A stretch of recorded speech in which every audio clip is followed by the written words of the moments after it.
자, 페이지 51페이지. 세포막을 통한 물질의 이동이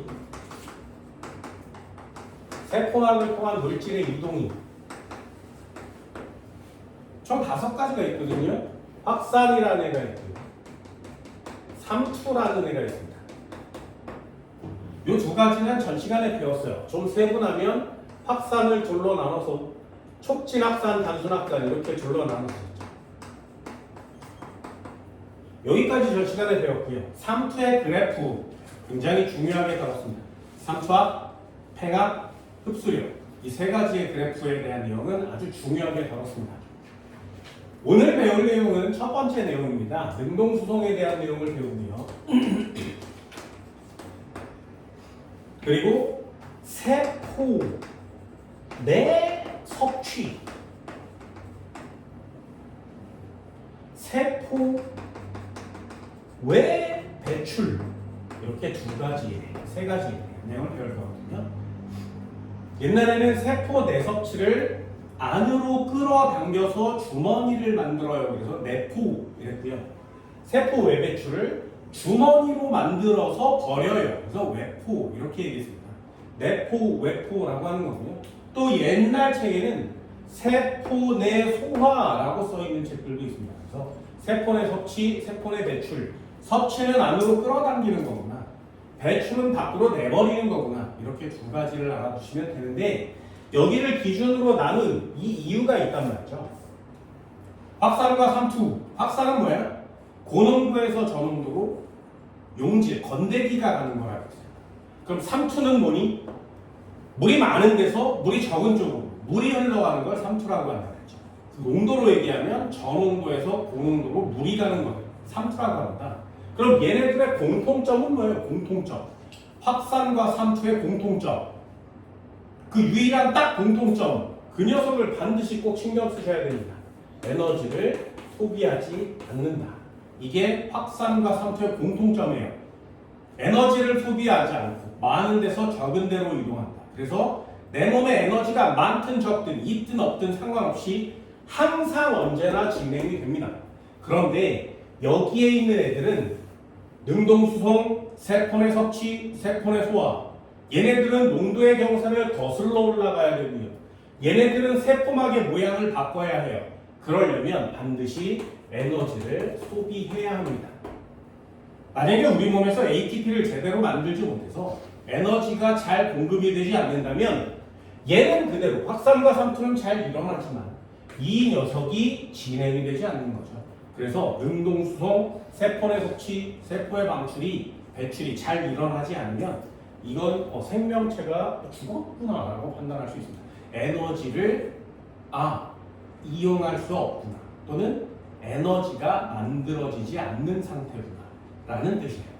이 2가지를 이렇게 따로 하는 게 아니라 한꺼번에 합니다. 한꺼번에.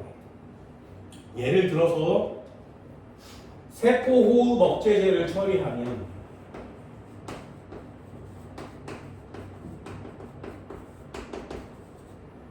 이게 시험 문제거든요. 세포호흡 억제제 또는 물질대사 억제제.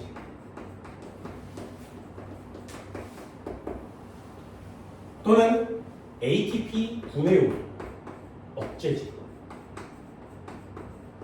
이런 단어들을 처리합니다. 세포호흡을 억제하면 미토콘드리아가 ATP를 잘 생산해내지 못해요. 물질대사도 마찬가지. 세포호흡 자체가 물질대사죠. 이렇게 해서 만들어낸 ATP가 에너지입니다. 그래서 얘네 셋은 다 같은 말이 돼요.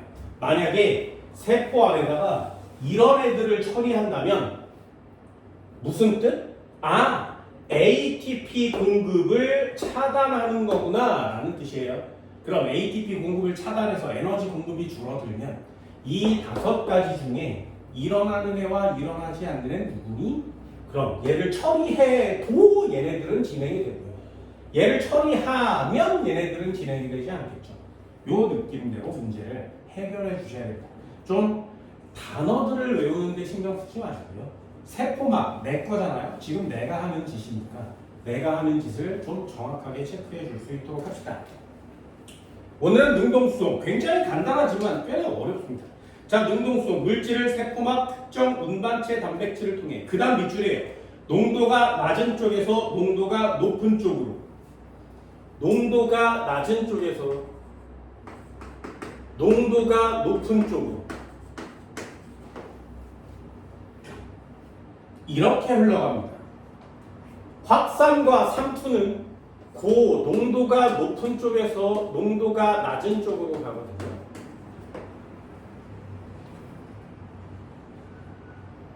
잘 보세요. 시험 문제 고농도에서 저농도로 가요. 이딴 단어는 안 나와요. 시험용 단어를 밑줄 두세요. 높은 농도에서 낮은 농도로 간다는 얘기는 농도의 기울기 또는 농도의 경사가 높은 데서 낮은 쪽으로 이렇게 간다는 얘기시겠지. 됐나요? 그래서 고농도에서 저농도로 가요를 시험용 문장으로 뭐라고 하냐면 농도의 기울기, 농도의 경사를 따라 이동해요. 이렇게 쓰는 거예요.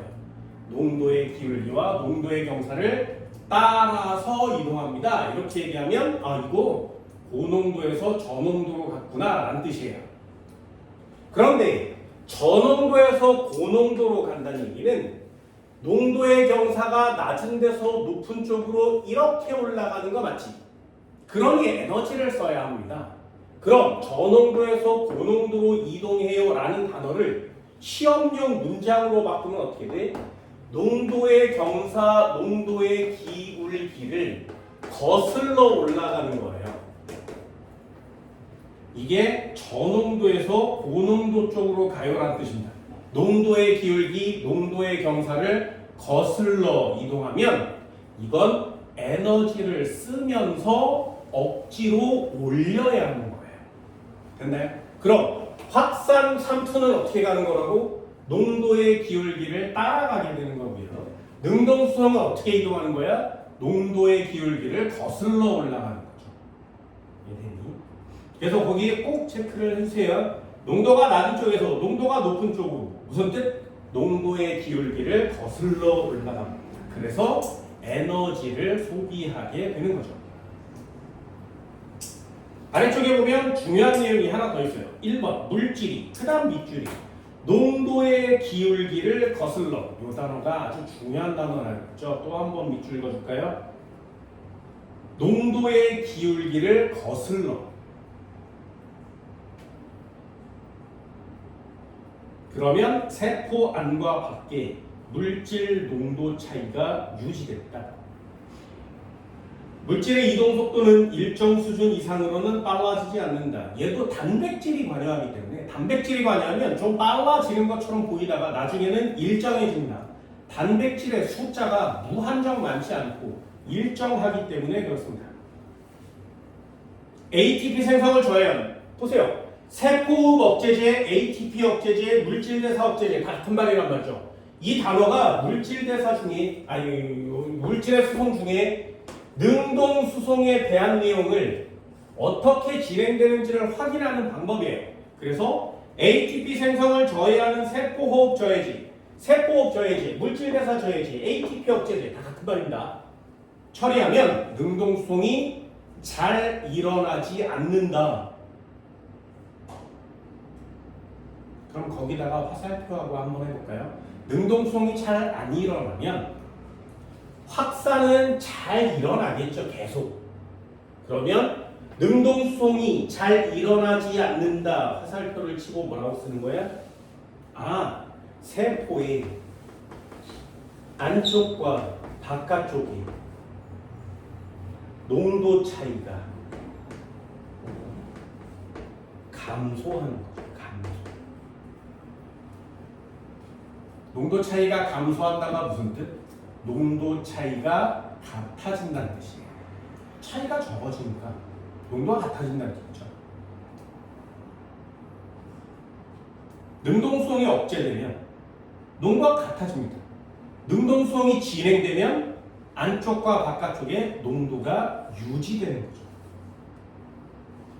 능동수송이 이게 적혈구와 신경세포막의 나트륨 칼륨 펌프, 우리 나트륨 칼륨 펌프는 한번 들어봤어요. 나트륨, 칼륨 펌프, 능동수송 이렇게 써 있는데 그 그림을 좀 신경 써서 잘 봅니다. 동그라미는 3개가 가고요. 삼각형은 2개가 가거든요. 다시 한번 동그라미는 3개가 가고요. 삼각형은 2개가 갑니다. 그 그림 밑에 첫째 줄에 써 있어요. 세포막의 나트륨, 칼륨 펌프는 ATP를 사용하여 ATP를 사용하니까 능동수송의 개념이 되고요. 그 다음 밑줄 하나 넣을까요? 3개의 나트륨 이온을 그 다음 밑줄 2개의 칼륨 이온.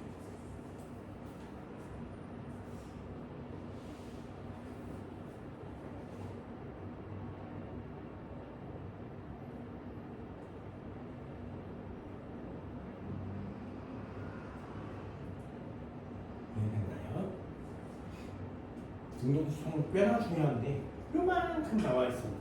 자, 능동수송 정리하고 비교샷 한번 볼까요? 세포막을 통한 물질.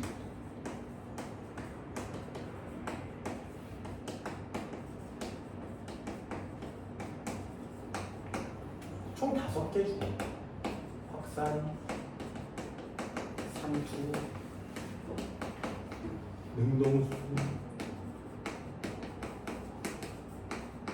세포 내 섭취,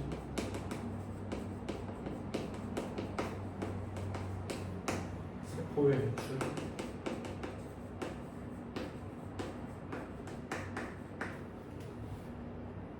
여기다가 이렇게 넣어주시고요. 얘네들은 에너지 소비하지 않는다 했어요. 그래서 전 시간에 2가지를 배웠고요. 이 뒤부터는 에너지 소비를 합니다. 그렇죠. 그 중에 첫 번째 능동수송을 배울 거예요. 됐으면 되나? 능동수송.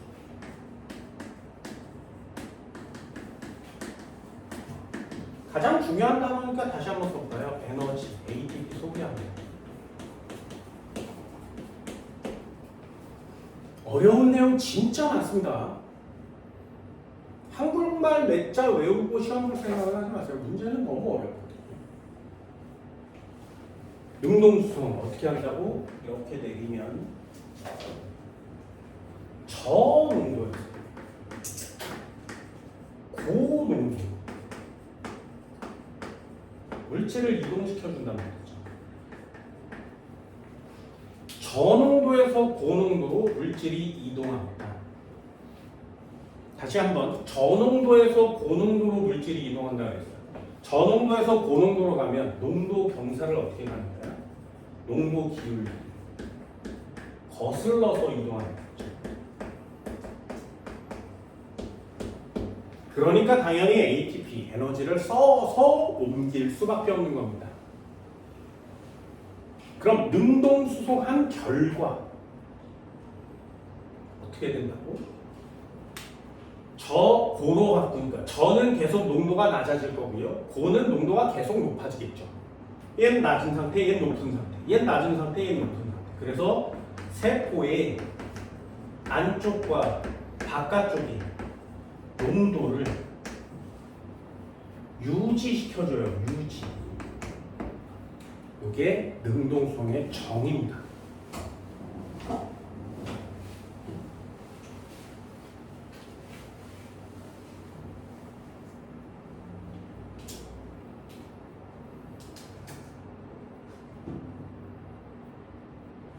됐죠? 마지막 하나만 정리하면 끝나요. 정리는 그렇게 안 되죠. 대신에 문제를 풀 수가 없기 때문에 그냥 정리만 합니다. 세포 억제제를 처리하면 어떻게 된다고?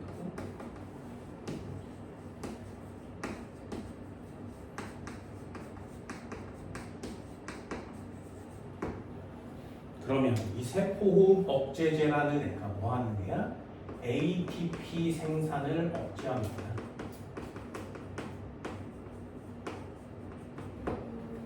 그럼 ATP 공급이 잘 안 되겠죠? 그러면 결론, 능동수송은 억제됩니다.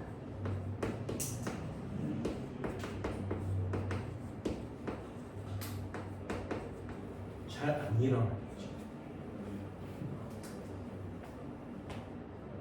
그럼 능동수송이 억제됐어요 라는 단어 대신에 쓸 수 있는 말은 세포 안팎의 농도가 유지되지 못해요. 또는 세포 안팎의 농도 차이가 줄어들어요. 차이가 컸었는데 계속 움직이면 이렇게 해서 차이가 줄어드는 거죠. 저는 한국말 단어들을 좀 잘 알고 있어야 내신용 시험이라는 걸 잘 볼 수 있고요.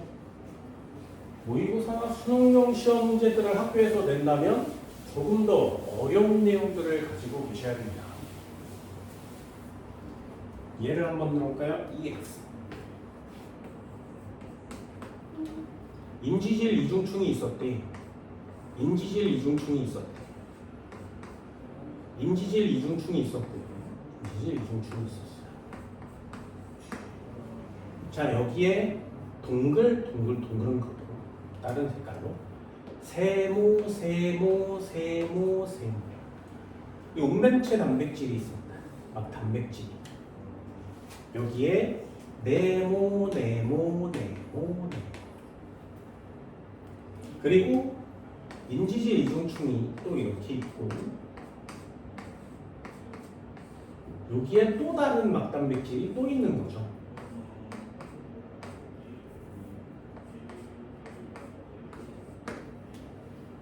그러면 여기는 별표. 자, 됐나요? 질문 한번 해볼까요? 얘가 이렇게 들어온대요. 세모. 이름 뭐야?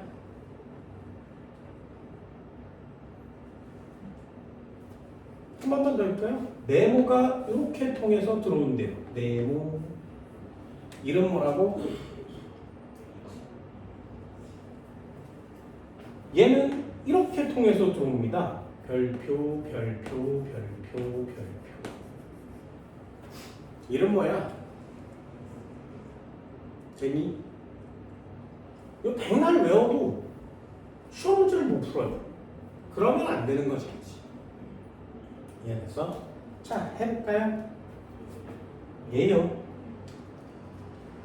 많은 데서 적은 데로 오는 거 맞지, 그지? 많은 데서 적은 데로 왔어요. 그럼 이름이 확산이지, 그지? 인지질 이중충을 통해서 들어오면 무슨 확산?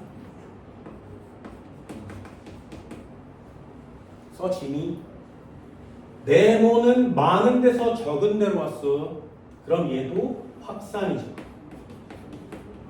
무슨 확산? 운반체 단백질을 통과하면 촉진 확산. 그럼 얘요. 적은 데서 많은 데로 오고 있죠.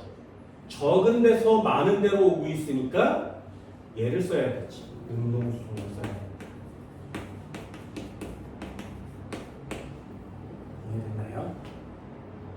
그림을 일단 구별하는 게 초딩용이죠. 그림을 보고 못 맞추면 문제의 시작을 할 수가 없습니다. 자, 질문이요. 기체 1번, 2번, 3번 어떤 걸로 통과? 그러니까 질문이 없지. 그러니까 질문이 없지. 질문이요. 이온 단순 촉진 능동성 어떤 거? 친수성 어떤 거? 됐어요? 왜 질문이 없는지 알겠지, 그치? 이해됐어? 얘는 인지질을 통과하고요. 촉진 확산은 막단백질, 운반체 단백질을 통과합니다. 능동수성도 운반체 단백질을 통과하죠. 질문이요. 마지막 질문.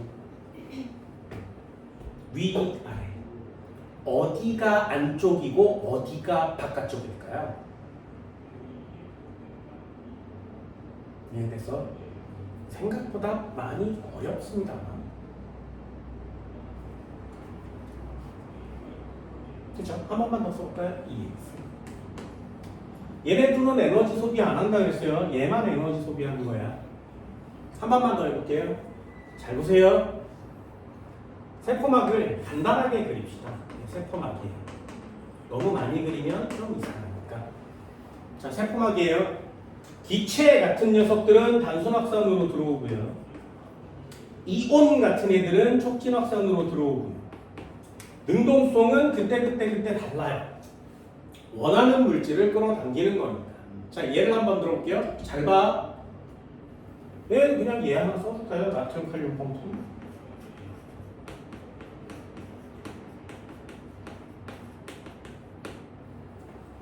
그럼 나트륨과 칼륨도 이온이죠, 그죠? 이온이 통과하는 방법은 두 가지가 있습니다. 촉진 확산과 능동수소. 됐니? 해볼게요. 어렵다 그래서 분명히 얘기했어. 어렵습니다. 자, 여기에 단백질이 하나 있대. 막단백질.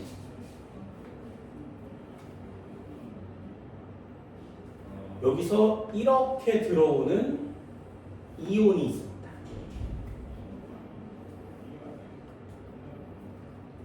여기에 또 막단백질이 하나 있는데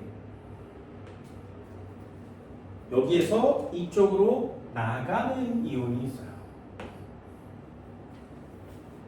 세 번째, 여기에 막단백질이 있는데 얘는 들어오기도 하고 내보내기도 합니다.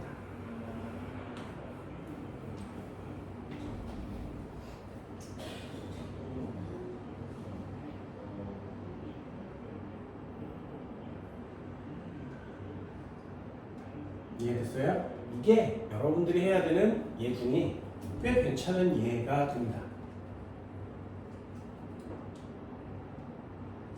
첫 번째부터 한번 해볼게요. 자, 니네 이거 기억나? 뉴런이 안쪽과 바깥쪽에 탈분 분극 상태가 진행됐는데 안쪽은 마이너스, 바깥쪽은 플러스, 안쪽은 마이너스, 바깥쪽은 플러스. 자극을 주면 탈분극이 됐다가 재분극이 됐다가 다시 분극되는 거 맞지? 기억나니? 그럼 여기에 관여하는 막단백질이 세 종류가 있어요. 그 막단백질이 뭐야? 첫 번째, 나트륨 통로가 있습니다. 나트륨 통로. 됐죠? 두 번째, 칼륨 통로라는 애도 있거든요. 세 번째, 나트륨 칼륨 펌프가 있어요. 되니? 자, 질문. 나트륨 이온은 안쪽에 많아, 바깥쪽에 많아?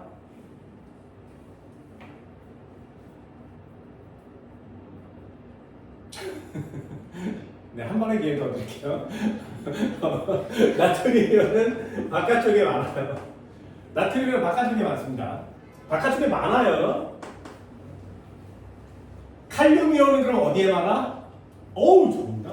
잘 알아주신 칼륨 이온은 안쪽에 많아. 여기까지 되니? 그럼 여기에 세포막을 기준으로 나트륨이 바깥쪽에 많죠. 그러면 나트륨은 가만 놔두면 안쪽으로 다 기어 들어올 거 아니겠니? 됐어요? 그럼 이 나트륨이 안쪽으로 막 기어 들어올 거 아니야? 언제까지? 농도가 같아지려고 할 때까지. 이해되니?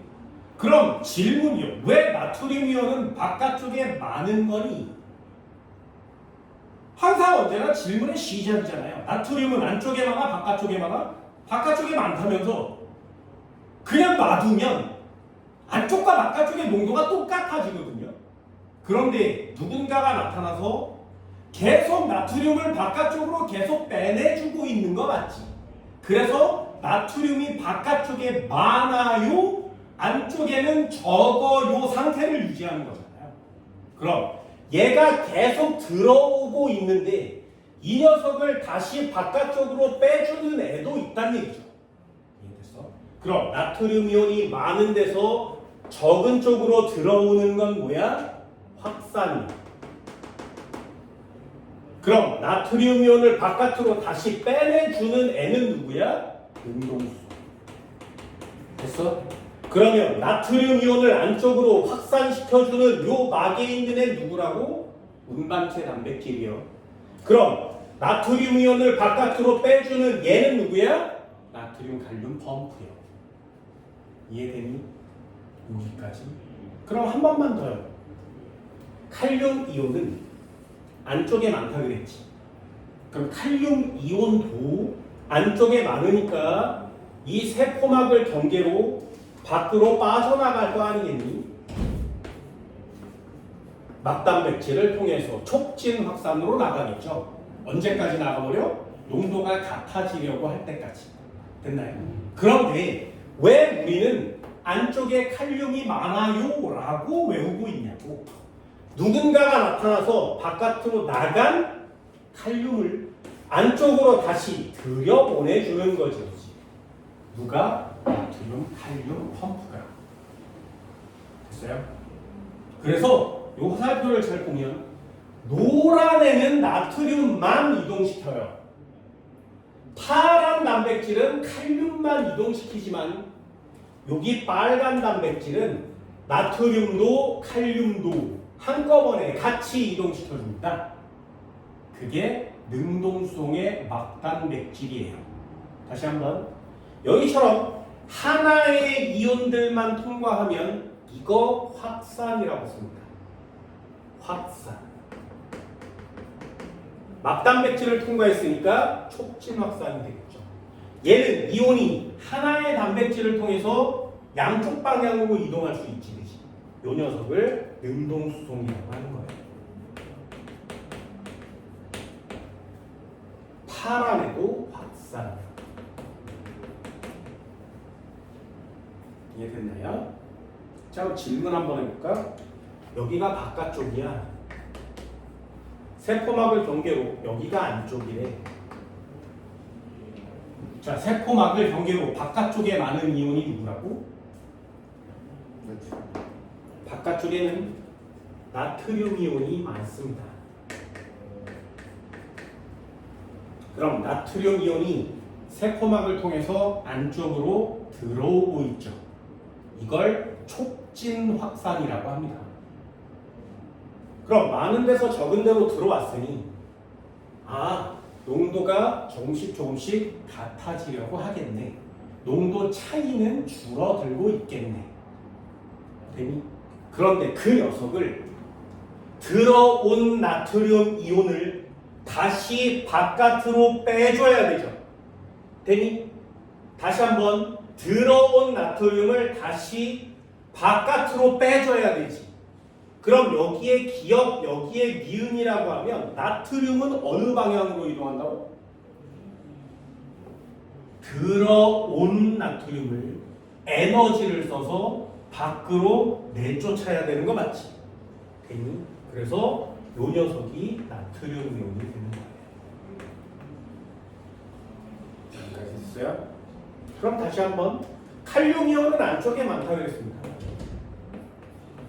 그럼 칼륨 이온도 확산을 통해서 바깥으로 빠져나가겠죠. 빠져나가요. 농도가 같아지려고 막 빠져나갔어.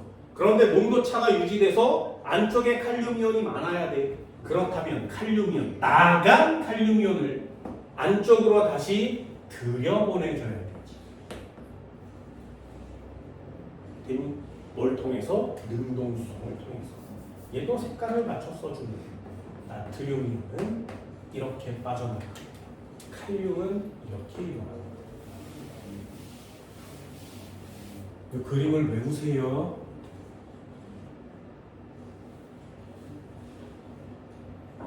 시험이 어려워요? 시험이 어렵습니다.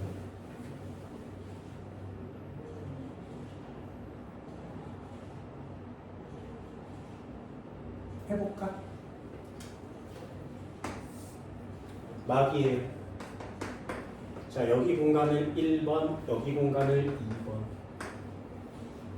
막을 통해서 하나는 들어오고요, 하나는 나갑니다.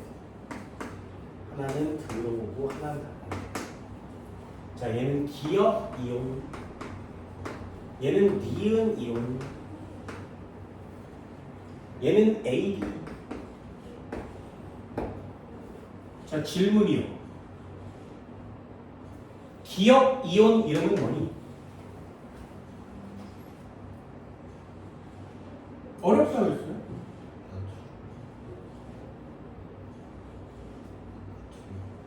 한 번에 기회를 줄게.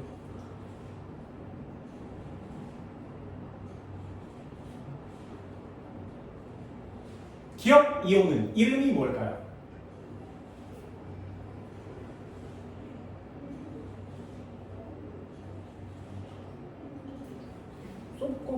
얘 나트륨이요?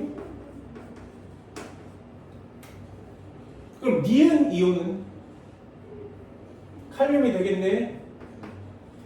그럼 A는요? 칼륨이 되겠네. 그럼 B는요? 나트륨 되겠네. 진짜? 여기가 안쪽이고요. 여기가 바깥쪽이거든요.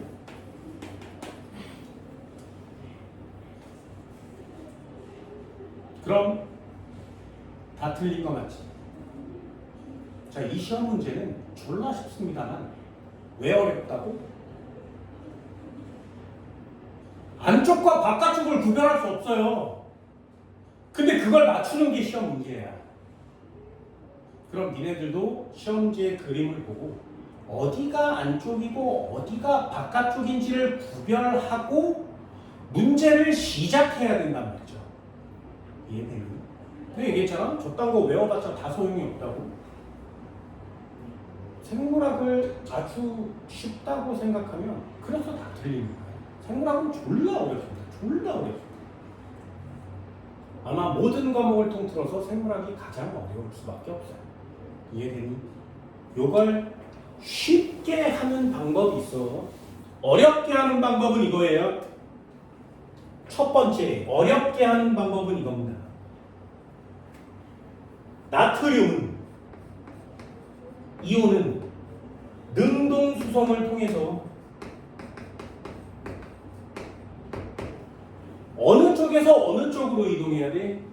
나트륨은 안쪽에서 바깥쪽으로 이동해야 능동수송 맞지, 그지?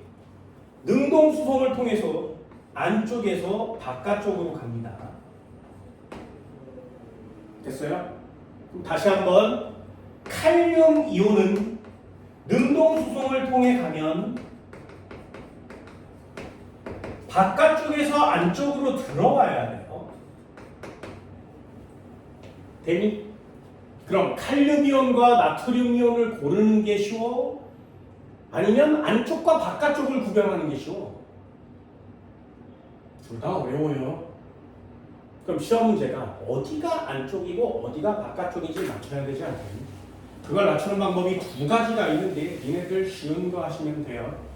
첫 번째, 나트륨 이온은 능동수송을 통해서 안쪽에서 바깥쪽으로 몇 개가 이동한다고? 됐어요? 그래서 거기다 밑줄을 거주는 거예요.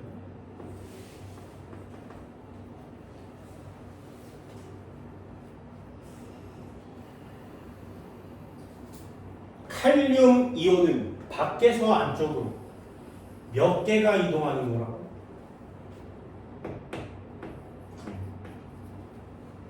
이걸로 맞추시는 겁니다.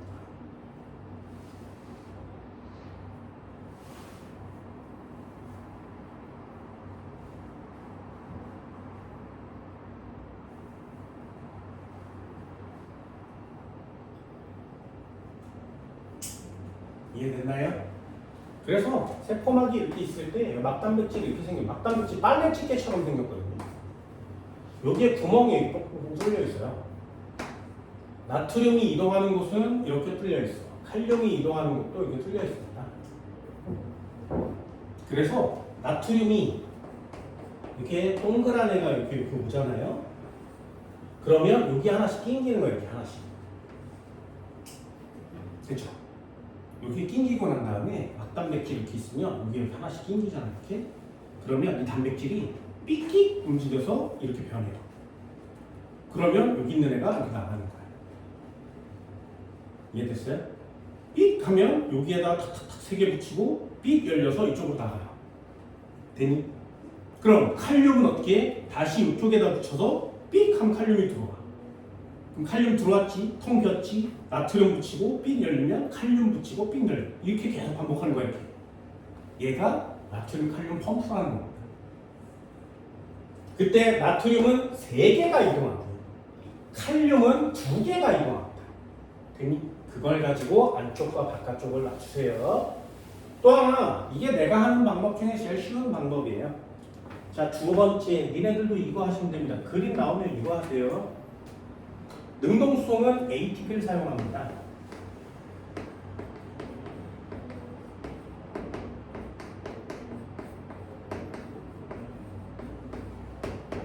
능동수송은 ATP를 소비하거든요. 됐지? 그럼 이 ATP는 세포 안에 있어, 밖에 있어? 당연하지 않겠니? ATP는 세포 안에 존재합니다.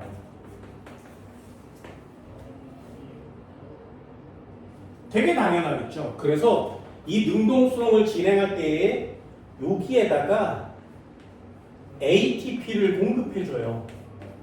여기다가 동그라미를 치시면 됩니다.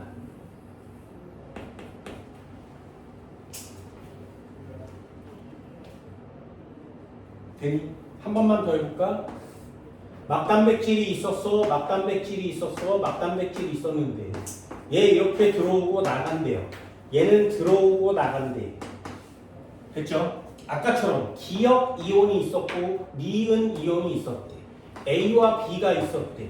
누가 누구랑 짝지어준다고? 가장 먼저 해야 되는 게 뭐야? 안쪽과 바깥쪽의 구별법이야. 되니? 여기에 이렇게 써 있습니다. ATP라고. 그래서 여기가 체크해요. ATP가 공급됐다면 이 세포막을 기준으로 여기가 안쪽이에요. 이쪽이 바깥쪽이죠.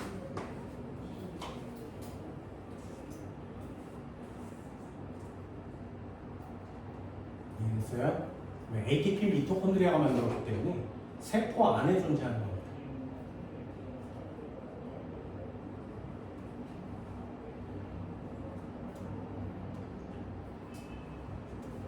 한 번만 더 해볼까? EX. 이것도 한번 해볼게요. 자, 물고기가 있었대.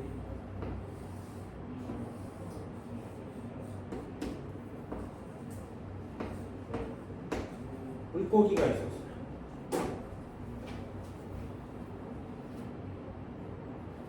얘가 바다에 산다.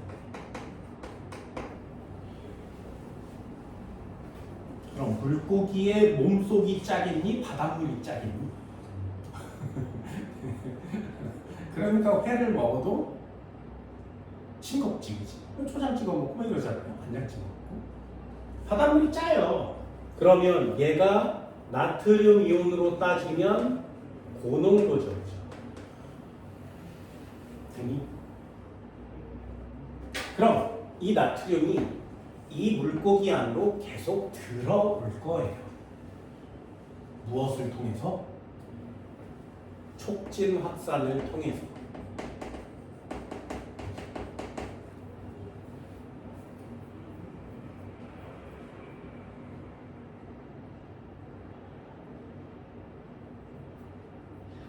됐죠?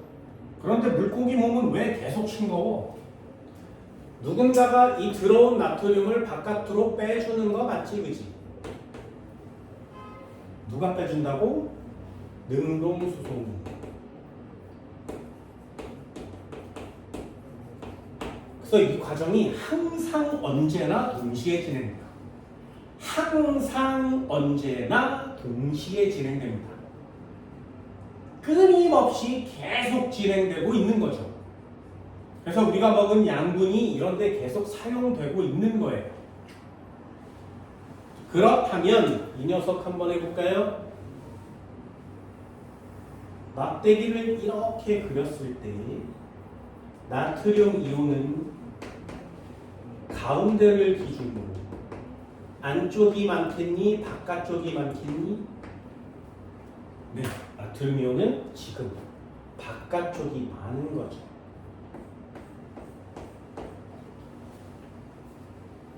이게 바깥쪽이 많은 거야? 그러면 얘를 반대로 이쪽 편으로 이렇게 그려야 되는 거 맞지? 나트륨 이온은 바깥쪽이 훨씬 많아요. 여기까지 됐어요? 이걸 뭐라고 한다고? 농도차가 안쪽 바깥쪽이 커요. 만약에 이 물고기한테 아까 얘기한 것처럼 세포호흡 억제제를 처리하면 그럼 막대기 모양은 어떻게 바뀔까요? 나트륨 이온 됐니? 여기가 안쪽이고 여기가 바깥쪽이라면 처리하면 능동수송은 확산은 계속 진행되지만 능동수송은 진행되지가 않죠. 그렇지. 그러면 안쪽과 바깥쪽의 농도의 차이가 점점점 줄어들겠죠. 이해되나요?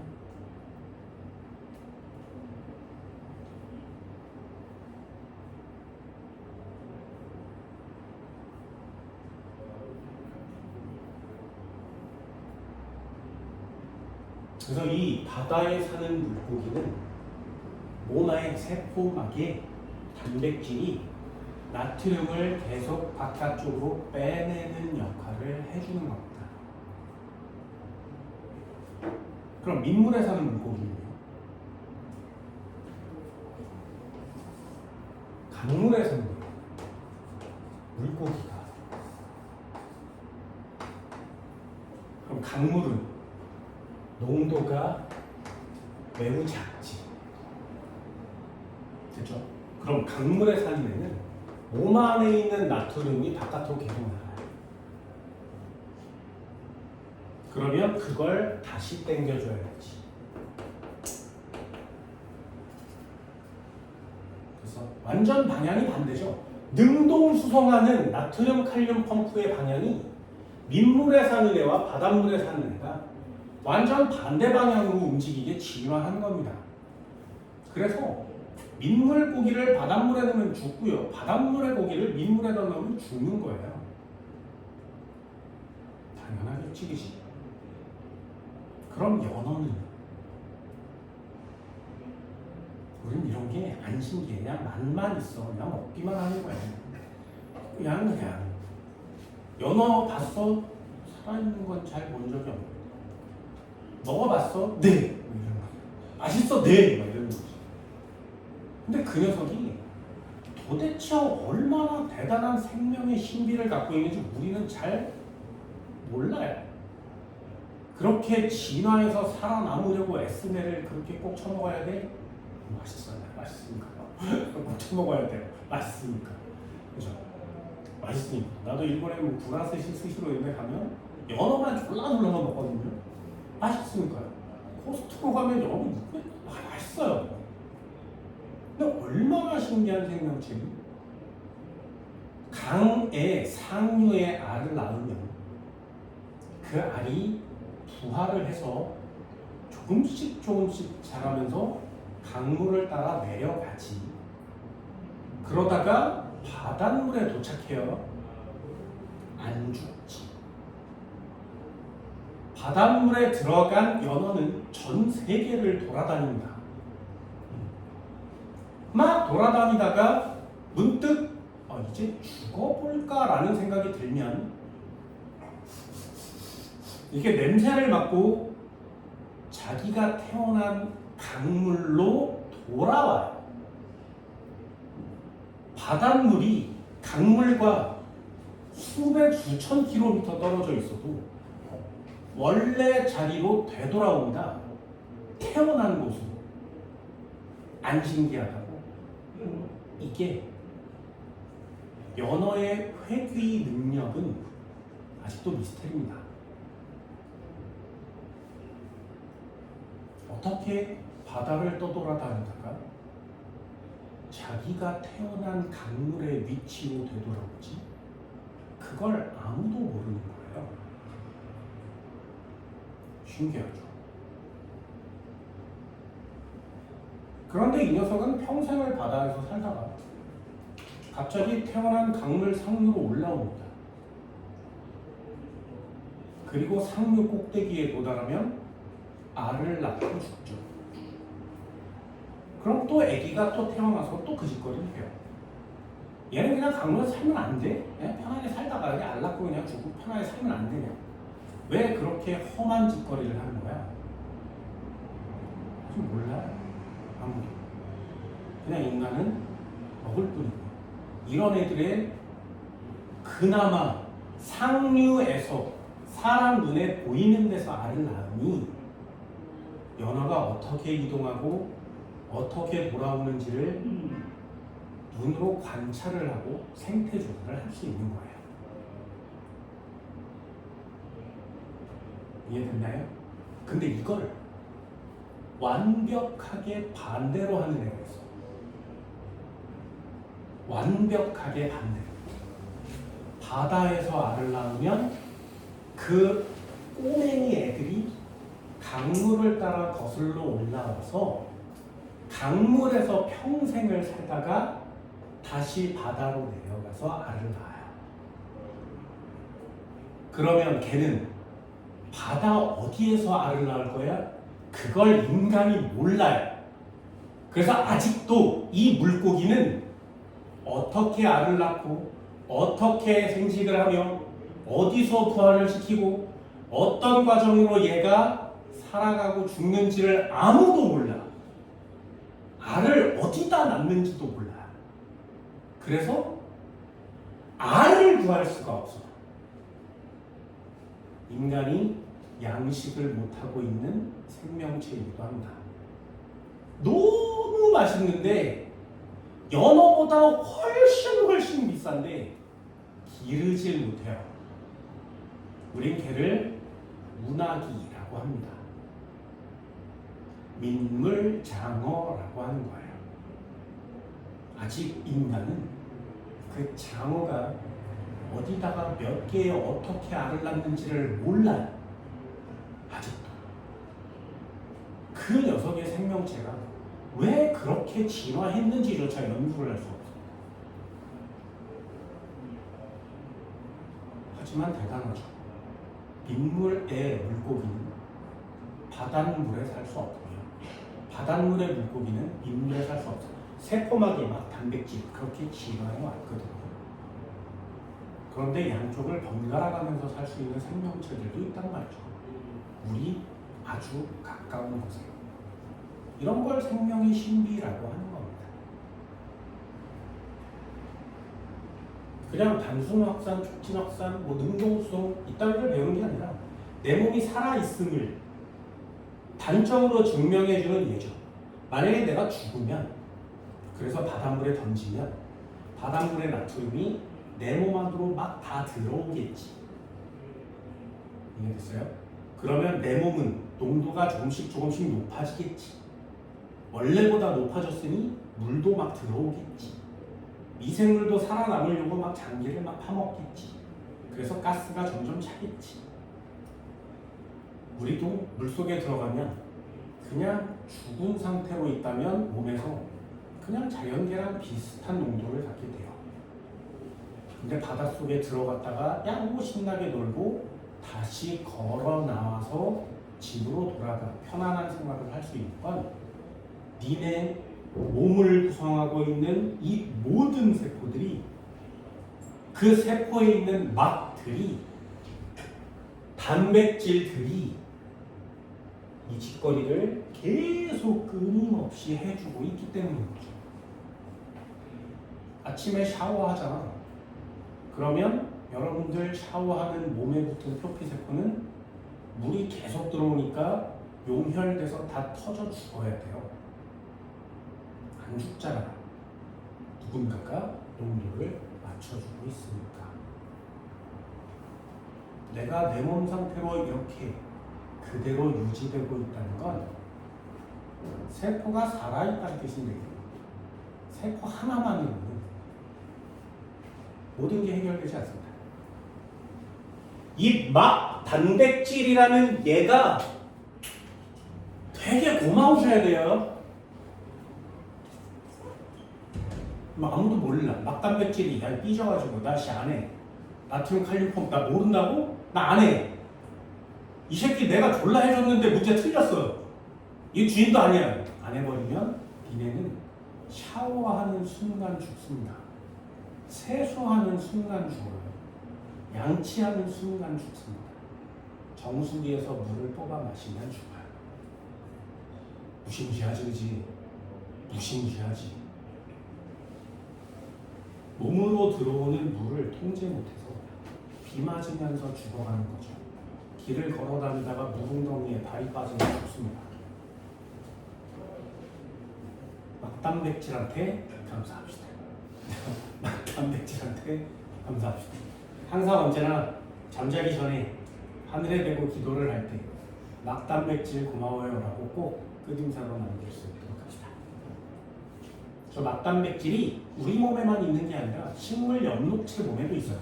그래서 저 막단백질이 만들어 놓은 것을 니네가 먹고 살고 있죠. 막단백질이 식물에 없으면 영양분을 만들지 못합니다. 저 막단백질이 만들어주는 거거든요. 저 막단백질이 영양소를 ATP로 바꿔줘요. 막단백질이 없으면 생명체가 존재할 수 없죠. 그 생명체의 존재 의미는 세포막의 막단백질입니다. 그냥 단순하게 우리는 운반체 단백질이요 이렇게 배우지만 막단백질한테 항상 늘 동물이든 식물이든 모든 막단백질한테 감사하셔야 되고요. 생물학 여러분들이 배우는 세포와 물질 대사의 이 책 전체를 통틀어서 주인공이 누구야? 막단백질이에요. 물질 대사는 막단백질이 아닐까요? 하나만 더 할까요? EX 2번 세포 내 섭취.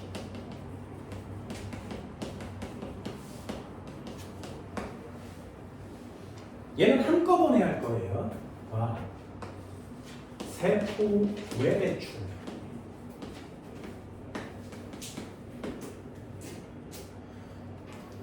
얘는 바깥쪽에 있는 애를 안쪽으로 끌어당기는 거고요. 얘는 안쪽에 있는 물질을 바깥쪽으로 버리는 겁니다.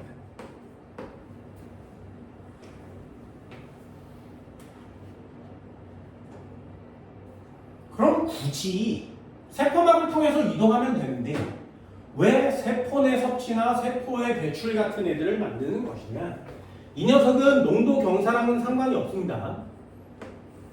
세포 내 섭취, 세포의 배출도 역시 에너지를 소비하긴 하는데 이 녀석은 농도 경사랑은 관계가 없어요.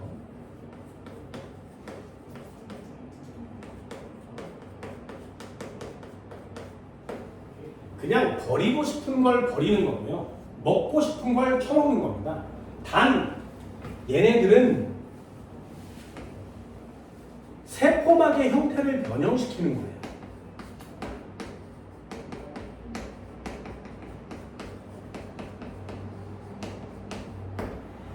세포막을 구부려서 동그란 주머니를 만들어야 되거든요. 그래서 에너지를 쓸 수밖에 없죠. 에너지 소비 없이 모양을 바꿀 수는 없으니까요. 그래서 되게 간단하게 여기에 세포막이 이렇게 있다면 이쪽이 안쪽이고 이쪽이 바깥쪽이라면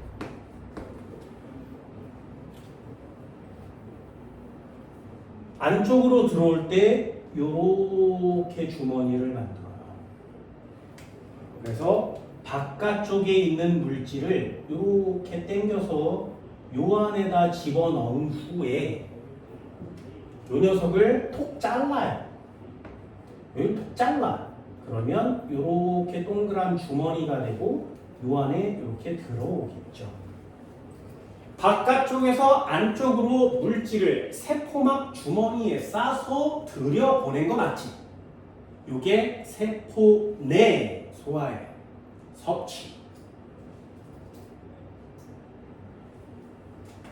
그럼 세포막이 여기 또 하나가 이렇게 있는데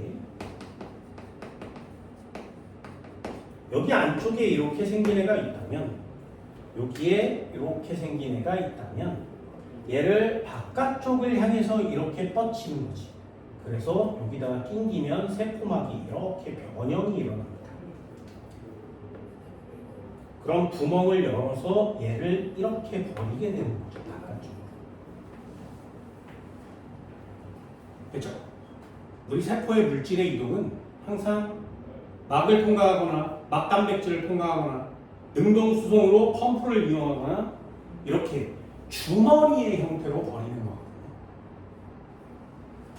그럼 결론이요. 이쪽 거는 바깥쪽에서 안쪽으로 들어왔으니까 세포 내 섭취가 되고요. 얘는 안쪽에서 바깥쪽으로 나갔으니까 세포 외 배출이 돼요.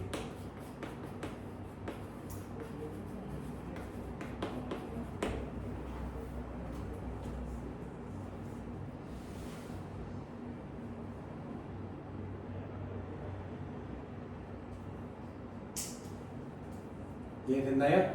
그러면 중요한 거 여기에 요렇게 생긴 애가 요렇게 다가와서 요 안에 있는 물질을 여기에다 슉 넣어요. 그래서 요 먹이를 소화시킵니다.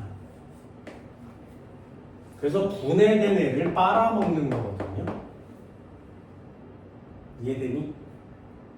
그러면 요 빨간 동그라미 얘는 이름이 무엇일까요? 몸 안에 가수분해 효소를 갖고 있어서 먹이를 녹여 없애는 가수분해 효소가 들어있는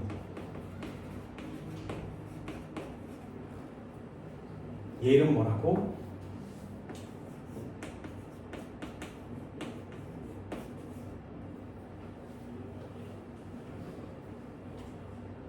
됐어요? 라이소좀, 리소좀이라고 합니다. 그럼 다시 한번 얘 이름은 뭘까요? 내가 버리려고 하는 분자를 주머니로 감싸서 가지고 돌아다니는 애, 곧 밖으로 내보낼 애, 얘 이름은 뭐야 도대체?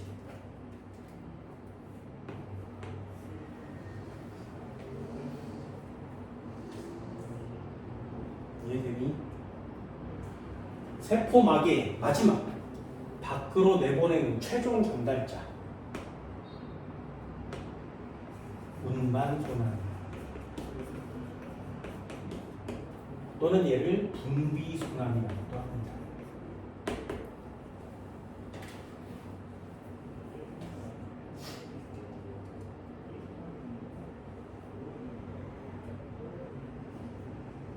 꽤 많은 것들을 배웠습니다. 세포 속에 관해서.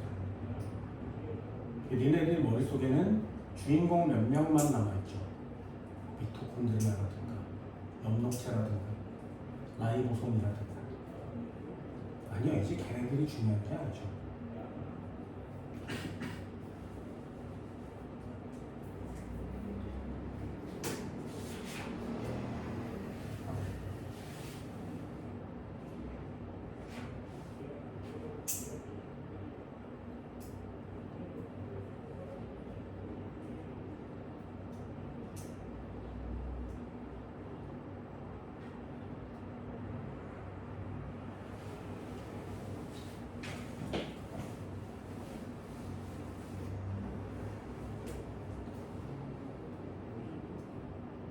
얼마 전에 일본 영화를 하나 봤거든요.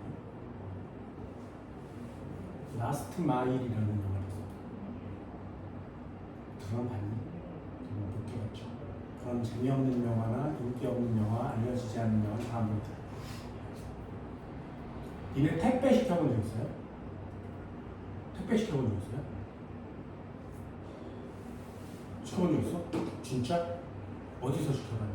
쿠팡에서 시켜본 적 있니? 알라딘? 시켜본 적 있어요? 컬리? 올리브영? 물건을 인터넷으로 사본 적 있어? 사본 적 있죠. 제품 사본 적 있죠. 그죠? 그럼 그 녀석이 배송이 될 때 너희들 핸드폰으로 택배 아저씨 문자가 와요. 그 아저씨 이름 뭐야?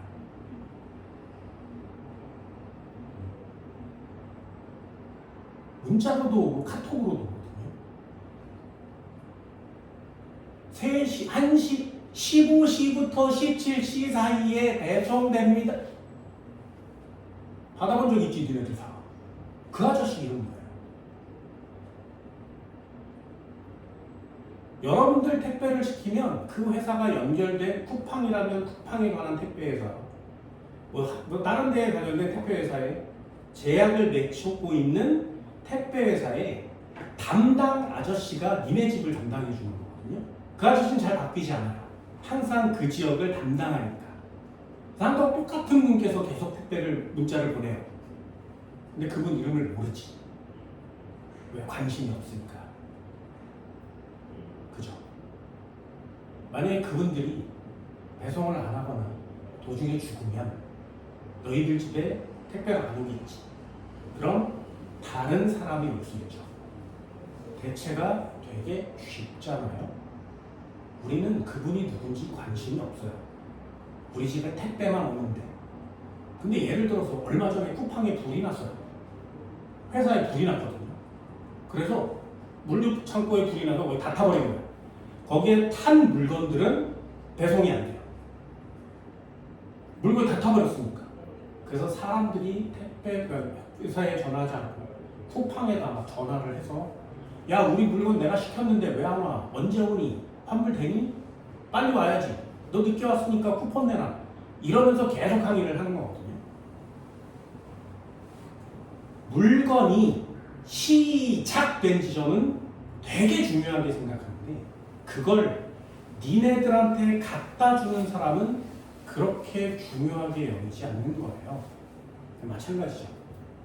연록체 미토콘드리아요. 물건 만드는 애들이거든요. 근데 걔네들을 옮겨다 주는 애들은 우리 별로 관심이 없지. 그러면 안 되는 거잖아요. 그치? 나도 택배 아저씨 이름은 잘 몰라요. 근데 그 영화를 보고 와, 이래? 진짜인가? 그래서 물류창고의 이속이라고 택배하는 아저씨들이 그렇게 과거사고 많이 죽는구나 라는 생각을 하게 됩니다.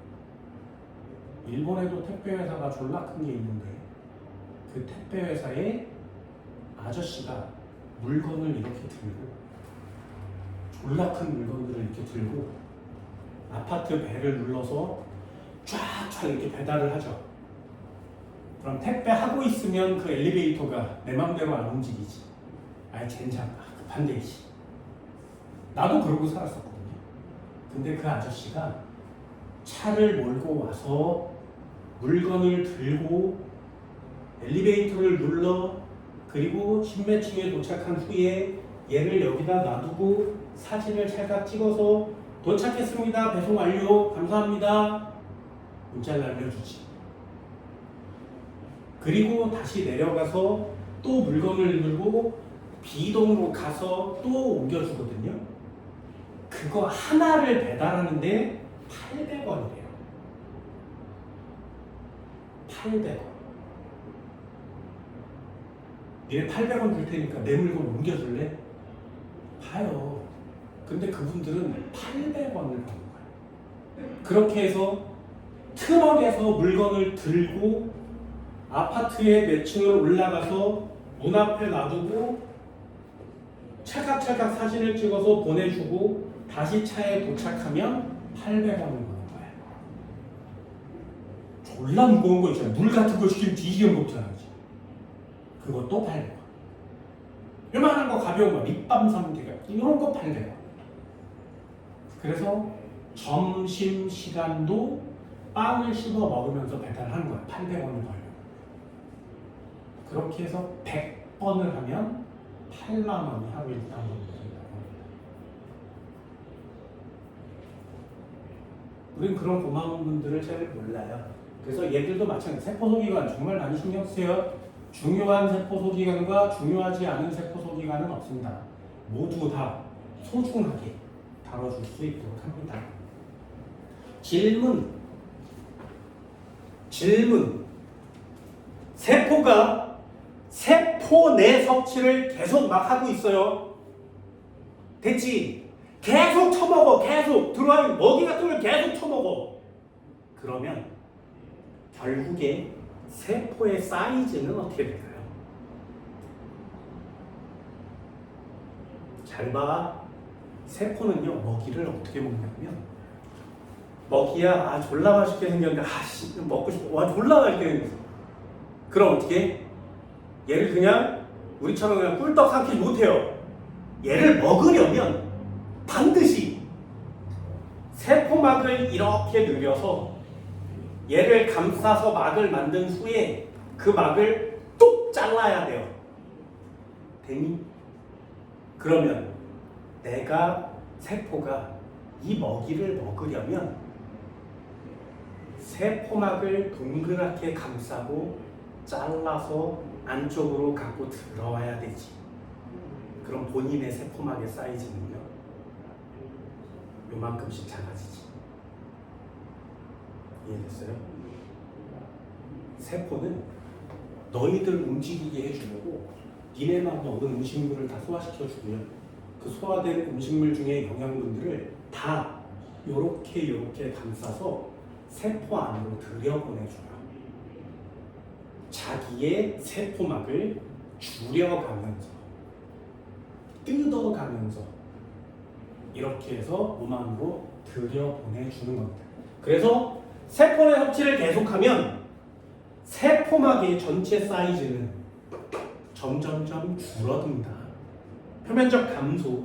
그럼 얘요, 세포의 분비를 하면 이 세포의 분반 소낭의 막도 세포막이랑 융합되죠. 그러면 쭉 하고 느리면 하나의 세포막이 다시 생겨나지지. 그래서 분비하면 다시 세포 사이즈가 원래대로 좀 막도가 넓어지는 거예요. 계속 끊임없이 움직여야만 하죠. 그게 여러분들이 봐야 되는 내용입니다. 51페이지. 능동성은 굉장히 중요한 내용이어서 아주 많이 별표를 쳐드리고요. 아래쪽에 보시면 세포 내 섭취와 세포 외 배출 하나는 읽어볼 건데, 에너지 소비한다 꼭 체크해 주세요. 단백질과 같이 크기가 큰 물질, 너무 크니까 감싸 안는 거야. 너무 크니까 세포막을 통과할 수가 없거든요. 다량의 물질을 막으로 둘러싸서 소낭을 만드는 겁니다. 세포 밖의 물질을 세포막 안으로 들여오는 것, 그걸 세포 내 섭취라고 합니다. 세포의 배출은 안에 있는 걸 바깥으로 내보내는 거죠. 그걸 세포의 배출이라고 해요. 여러분들 인슐린 나와요, 글루카곤 나와요, 호르몬에서 되게 많이 하잖아요. 그 나와요가 그냥 액체가 그냥 뿜뿜뿜 뿜어져 나오는 게 아니라, 인슐린을 라이보솜에서 만들면 계속 소포체를 거쳐서 골지체를 거쳐서 분비 소낭 안에 계속 넣어놓는 거죠. 그런 다음에 야 내보내, 그러면 툭툭 이렇게 내보내는 거예요. 그러니 이 분비 소낭 안에 니네들이 알고 있는 여태까지 외웠던 모든 효소와 모든 호르몬이 다 저 안에 들어있는 상태인 겁니다. 이해됐나요? 맨 끝에요. 세포의 배출 맨 끝에 형질 세포에서 항체의 분비, 이것도 보이니?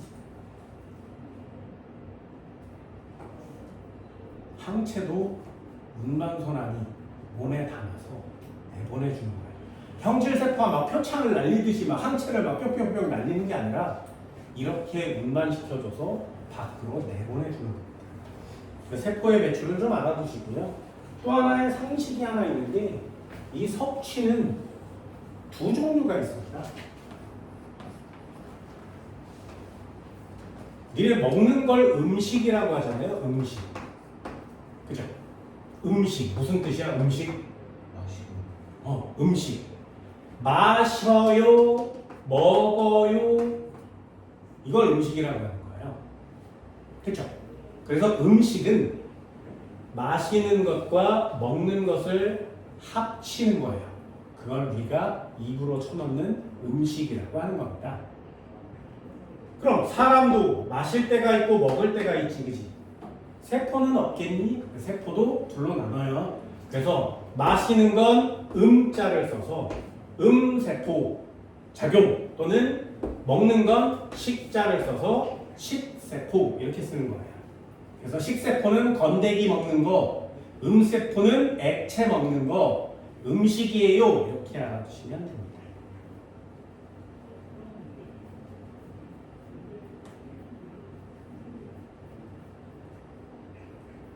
되니? 별로 어렵지는 않죠? 뒤쪽에 그림이 하나 나와 있는데 52페이지 한번 넘겨볼까요? 리포솜이라는 단어도 있어요. 전 시간에도 간단하게 하는 말씀드렸습니다. 리포솜. 인지질 이중층에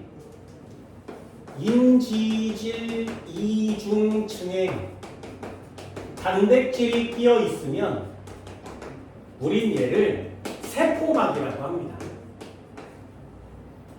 그런데 단백질이 없이 인지질 이중층으로 되어 있는 동그라미, 얘를 다른 말로 리포솜이라고 해요.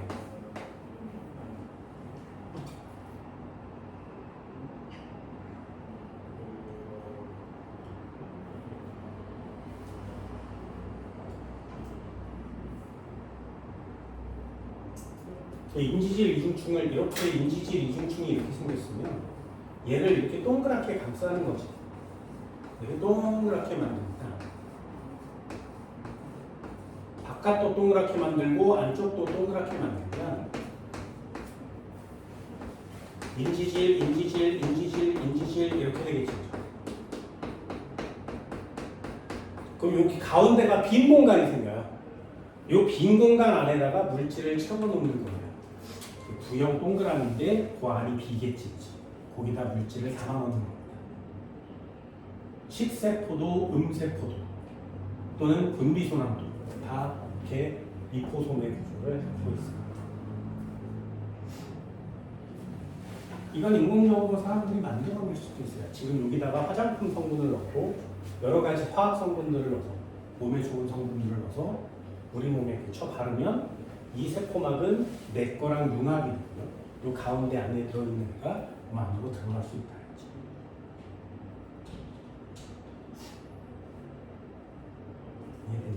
문제 한번 해볼까요? 뒤쪽 한번 넘겨주세요.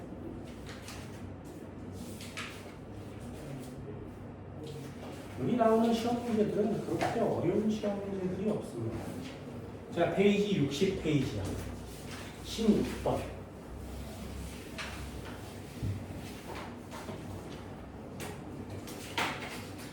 가요. 많은 데서 적은 데로 들어오고 있습니다. 어떻게 들어오고 있니? 막을 통해서 들어오고 있죠. 그러면 얘는 뭐야? 단순확산. 나는 단백질을 통해서 많은 데서 적은 데로 들어오고 있죠. 얘는 촉진확산. 그럼 다는 적은 데서 많은 쪽으로 가고 있어요. 그럼 얘는 능동수소. 됐나요? ATP 동그라미. 거기가 막 안쪽이에요. 그럼 다가 만약에 나트륨 칼륨 펌프라면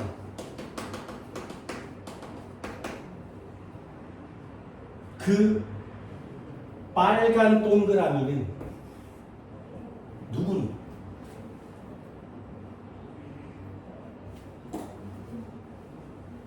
됐어요?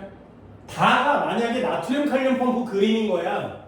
그래서 얘가 세포막 안으로 이렇게 오고 있어서 동그라미가 많아진 거 맞죠?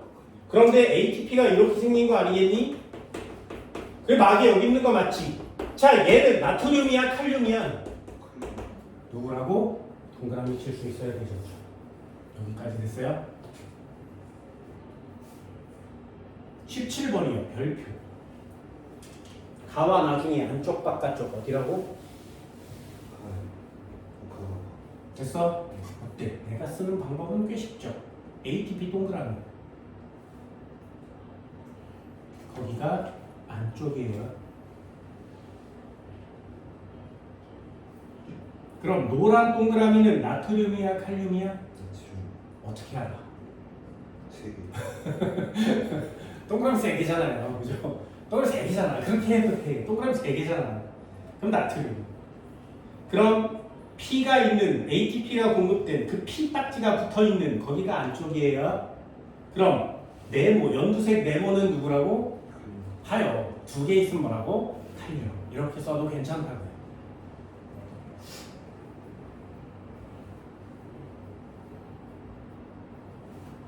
이해되니? 안쪽과 바깥쪽을 구별하고 이동하는 이온을 맞추면 나트륨, 칼륨 펌프, 능동수소, 그 세포의 세포 내 모두 다 별로 어렵진 않습니다. 19번 잠깐 풀고 잠깐 쉴까요? 그림 가와 나는 세포막을 통한 물질의 이동 방식을 나타낸 것이다. 가와 나는 세포 내 섭취, 세포의 배출. 어떤 거야? 가는 어떻게 되고 있니? 네, 밖으로 나가고 있죠. 배출되고 있고요. 나는 안쪽으로 들어오고 있어요. 그럼 섭취되고 있는 거 맞지? 기억은 동그라미. 가와 나의 공통점. ATP 사용됩니다. 그렇죠? 에너지 소비되어 동그라미. 나의 결과 세포막의 표면적은 어떻게 된다고? 이해됐어요? 할 수 있겠어? 세포막으로 소막을 만들었으니 세포막 자체의 사이즈는 작아진다 그랬죠. 이것도 시험 문제로 아주 많이 물어보니까 반드시 꼭 체크합시다. 됐나요?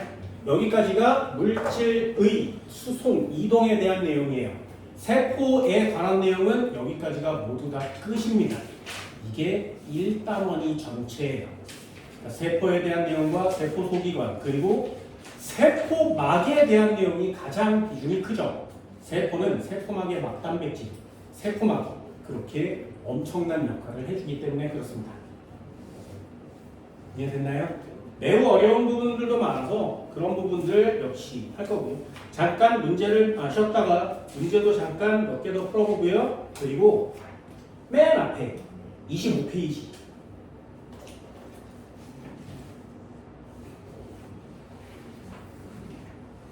계산형 시험 문제가 출제될 수 있으니 현미경 살짝 쿵 보강합시다. 됐나요? 잠깐 쉬어요.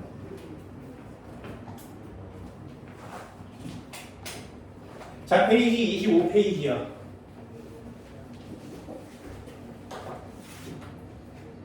여기는 학교 내신이라고 적으라고 말씀을 드렸었거든요. 학교에서 가르쳐주면 하시고요. 예전에는 미치도록 중요한 수능 시험 문제였는데 지금은 이걸 가르쳐주는 학교가 있을까라는 생각을 할 정도입니다. 이게 뭐냐면 현미경 사용법입니다.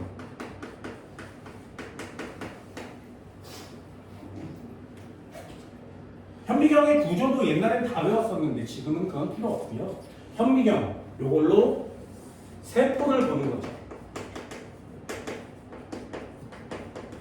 그런데 여기 25페이지에 나와 있는 건 세포를 관찰하는 것뿐만 아니라 세포의 크기를 재야합니다. 크기. 이 세포의 크기 측정하는 게 생각보다 되게 까다롭습니다. 이유가 뭐냐면 잘 보세요. 그냥 저기다 정리는 할게요. 현미경이 어떻게 생겼냐면 요렇게 가운데에 재물대가 있어요. 말 그대로 재물을 올려놓는 곳이고요. 요 위에다가 프레파라트를 이렇게 만들어서 여기다 올려놓습니다. 그럼 여기에다 세포를 이렇게 올리는 거예요. 샘플을 여기다가 올려요.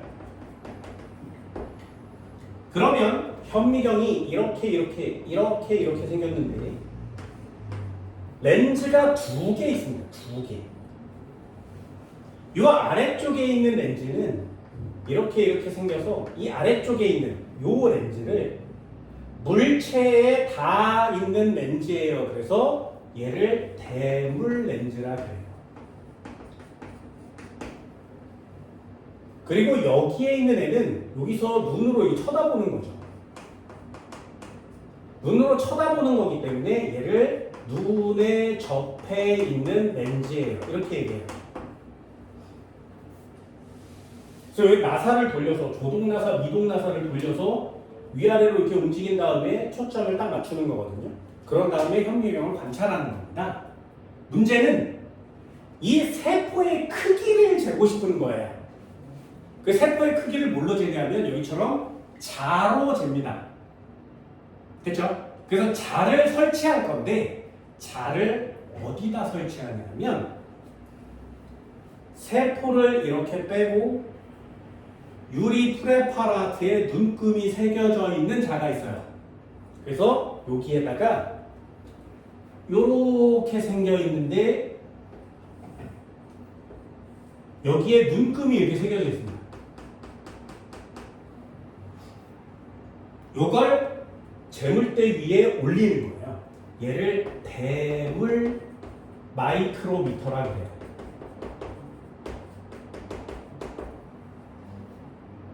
여기까지는 되니? 그럼 여기는 왜 있으니까 요 위에다 세포를 이렇게 올려놓고 크기를 재면 되잖아? 그런데 대물 마이크로는 세포랑 가까이 있으니까 세포에 자를 이렇게 대고 재는 거랑 똑같죠? 그러니까 정확해요. 사이즈가. 그런데 문제는 대물 마이크로 위에 세포를 얹으면 이 세포가 눈금을 가려요. 이해됐어요? 마이크로미터 위에 세포를 올렸으니까 이렇게 보면 눈금이 안 보이는 거야. 그래서 대물 마이크로는 매우 정확한데 세포를 올리면 안 보여요. 이해되니? 과학자들이 이 애의 사이즈를 재기 위해서 얼마나 노력했는지 잘 보세요. 이제는 어디다 할 거야? 여기다가 할 거야. 여기에다 눈금을 이렇게 새겨요. 그래서 이걸 저반 마이크로미터라고 합니다.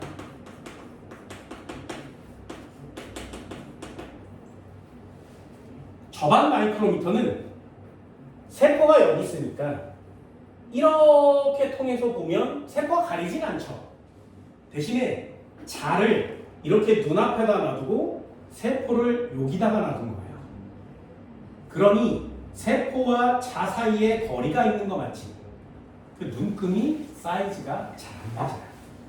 예를 들면 자를 가지고 이렇게 들어 올려서 태양을 보면 태양이 요만하지, 그치? 그럼 태양이 1cm야? 그거 아니잖아요. 얘가 똑같은 거예요. 저반 마이크로미터와 대물 마이크로미터는 세포의 사이즈를 잴 수가 없습니다. 그래서 어떻게 하면 이 두 가지를 합쳐서 세포의 사이즈를 재는 거예요. 예를 들면 대물 마이크로미터를 이렇게 가져와서 여기에 눈금이 이렇게 새겨져 있다는 거지. 됐나요? 대물 마이크로미터에 눈금이 새겨져 있습니다. 그리고 여기에 물체를 올려야 되는데 물체를 올리기 전에 이 위에 저반 마이크로미터를 이렇게 갖다 대서 이렇게 쳐다보면 대물 마이크로미터의 눈금과 저반 마이크로미터의 눈금이 서로 겹쳐서 보이겠죠. 그게 니네 책에 나와 있는 겹친 그림이에요. 25페이지의 맨 위에 동그라미가 바로 저반 마이크로미터와 대물 마이크로미터가 겹쳐져 있는 그림입니다.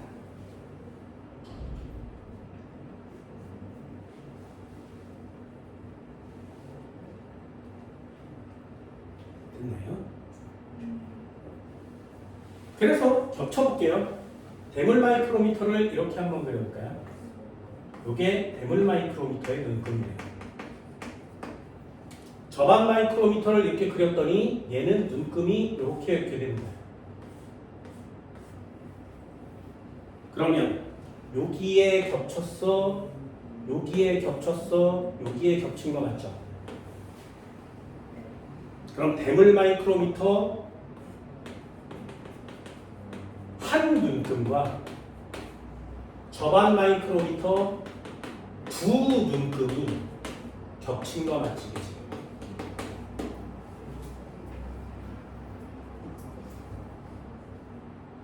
그냥 보세요. 정리는 할 거야. 여기까지 됐나요?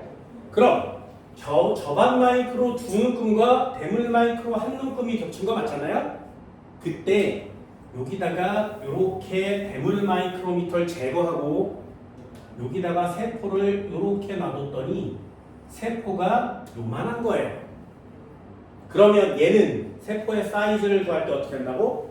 저반 마이크로미터 한 눈금의 간격이 얼마인지만 구하면 하나, 둘, 셋, 네 칸 간만큼 사이즈가 나오는 거지. 그래서 세포의 칸수를 곱하는 거거든요. 그럼 얘 세포의 크기가 나옵니다. 여기까지 됐나요? 우리가 하고 싶은 건 대물 마이크로미터는 정확한데 안 보여요. 그래서 대물 마이크로를 구하는 게 아니라 저반 마이크로미터의 한 눈금의 간격을 구하고 싶은 거예요.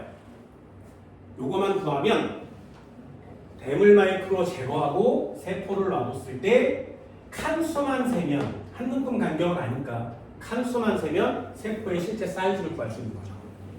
됐나요?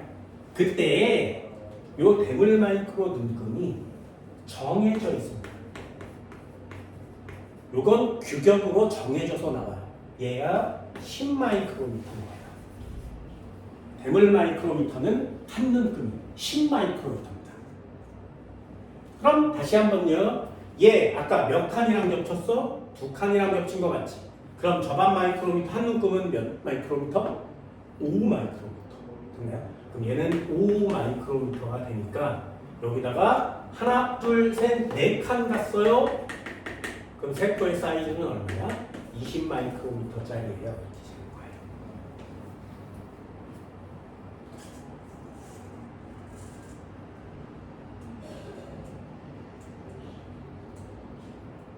지금은 이렇게 잴 필요가 없지만 시험에 아주 잘 나옵니다.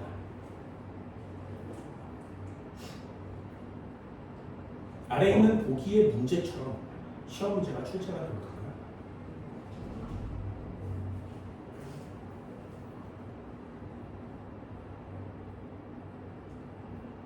이해되니? 자, 이쪽에 한번 정리 한번 해볼까요?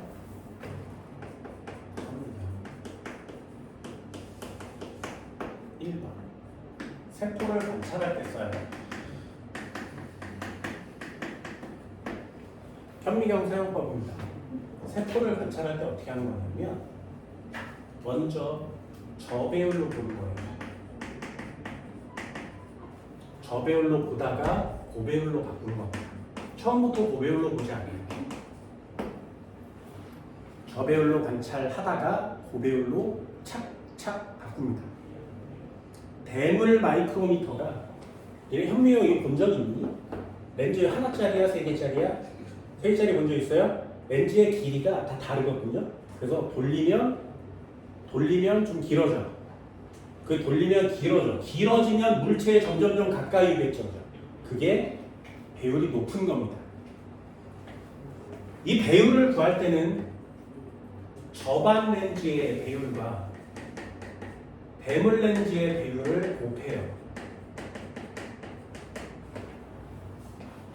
저반 렌즈가 20짜리고 대물 렌즈가 100짜리라면 얘는 이렇게 보면 2000배 확대가 됩니다. 두 번째, 저배율에서 고배율로 옮기면 어떻게 되냐? 점점점 물체에 가까이 오죠. 가까이 오거든요. 그럼 물체 사이즈가 점점 어떻게 보여? 커 보이는 거지.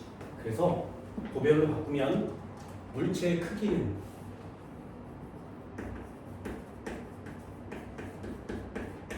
커 보여.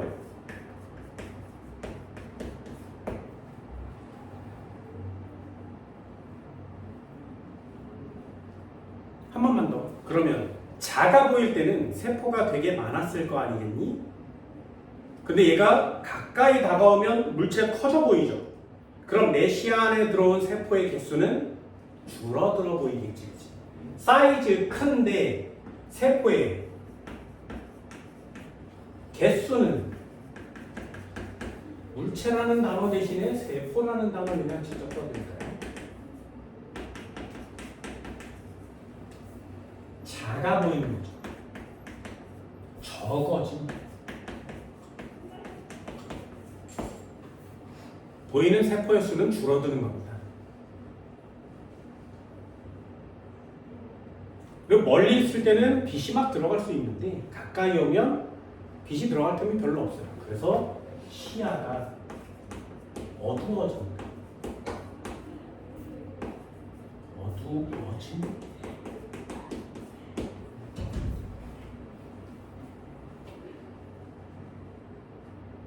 이것도 공식처럼 나오니까 알아둡시다.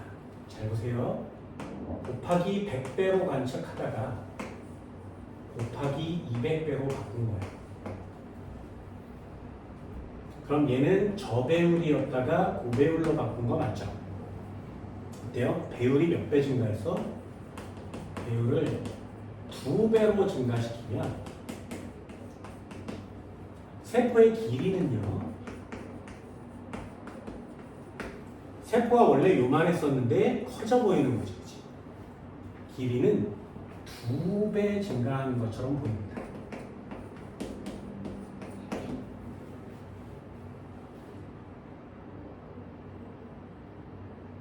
그럼 시야 안에 세포가 요만한 애가 이렇게 들어있었다면 2배로 바꿔서 보면 똑같은 시야 안에 세포의 사이즈가 2배 긴 것처럼 보인다.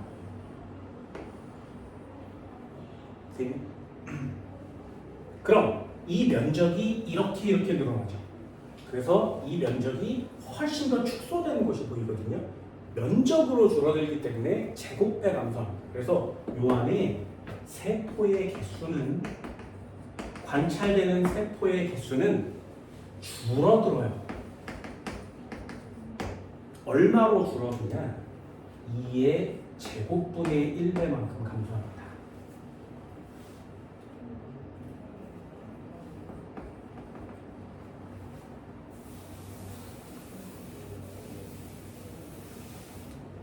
예를 들어서 2x 얘처럼 배율을 2배로 증가시키면 곱하기 100배였을 때 세포의 크기가 10마이크로미터였대요. 그리고 세포의 개수가 눈에 보이는 세포의 개수가 100개였대. 얘를 2배로 바꾸면 어떻게 된다고? 200배로 바꾸면 크기는 어떻게 돼? 길이는 2배 늘어나요. n배 늘어납니다. 얘는 20마이크로미터처럼 보이는 거예요. 사이즈가 커졌죠? 그럼 그 시야 안에 들어온 애가 100개였다면 얘는 사이즈가 커졌으니까 이 안에 세포들이 이렇게 보이겠지, 그치? 몇 개로 보인다고? 네, 얘는 제곱분의 1배로 보입니다. 그래서 25개밖에 못 보는 거예요.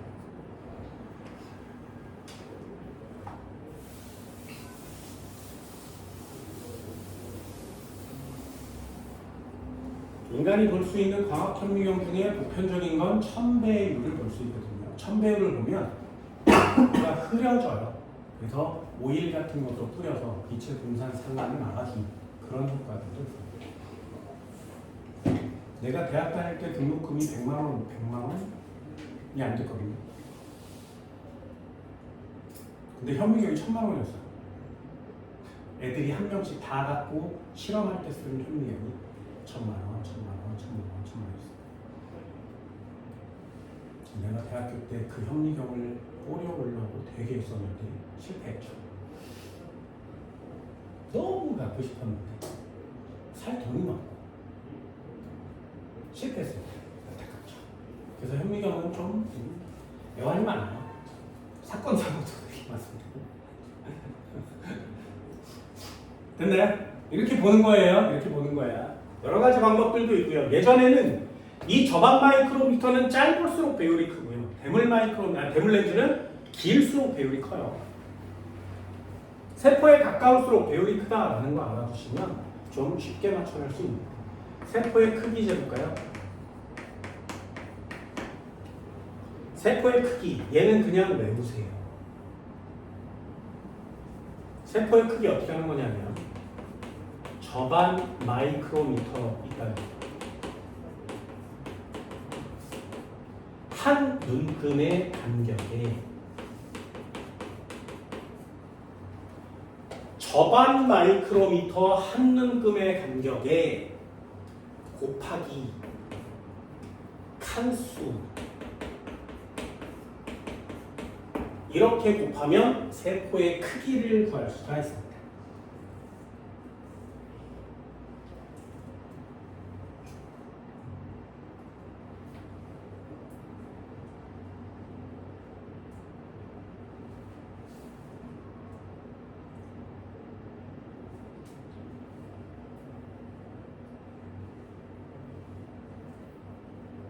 보세요. 자, 얘를 한번 들어볼게요. EX 눈금에 숫자가 안 써져 있는 애가 있습니다. 숫자가 안 써져 있는 애가 있어요. 이걸 대물 마이크로미터라고 합니다. 대물 마이크로미터. 그리고 눈금에 숫자가 써 있는 애가 저반 마이크로미터라는 애인데,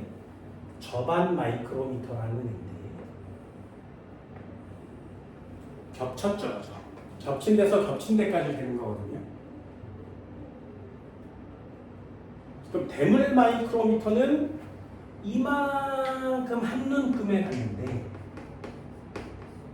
저반 마이크로미터를 봤더니 하나, 둘, 셋, 넷, 네 칸 가서 하나 겹치고, 하나, 둘, 셋, 넷, 네 칸 가서 하나 겹치고, 하나, 둘, 셋, 넷, 네 칸 가서 하나 겹친 거예요. 여기까지 됐나요? 그럼 겹친 부분부터 겹친 부분까지 대물은 한 눈금인데 저반은 몇 눈금이야? 네 눈금을 간 거죠.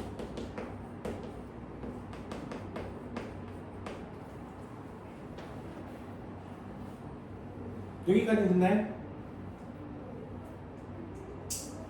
그러면 요 대물 마이크로미터는 한 눈금이 지정이 되어 있다고 했습니다. 그래서 여기 숫자가 안 써 있어요. 지정이 되어 있으니까 얼마로 지정? 10 마이크로미터로 지정. 고정이에요. 아예 저렇게 제작되어서 나옵니다. 그러면 이제 끝났죠. 우리가 원하는 건 대물 마이크로미터가 중요한 게 아니라 대물 마이크로와 저반 마이크로가 겹친 눈금 수를 가지고 얘를 구하고 싶은 거예요. 이해됐지? 이거 한 칸과 이거 네 칸이 겹쳤으니까 요 저반 마이크로미터 한 눈금의 간격은 저반 마이크로미터 한 눈금 얼마가 되는 거야? 10 마이크로미터인데 하나, 둘, 셋, 네 칸 가서 겹친 거 맞죠? 그러니 요 녀석은 2.5 마이크로미터가 되는 겁니다.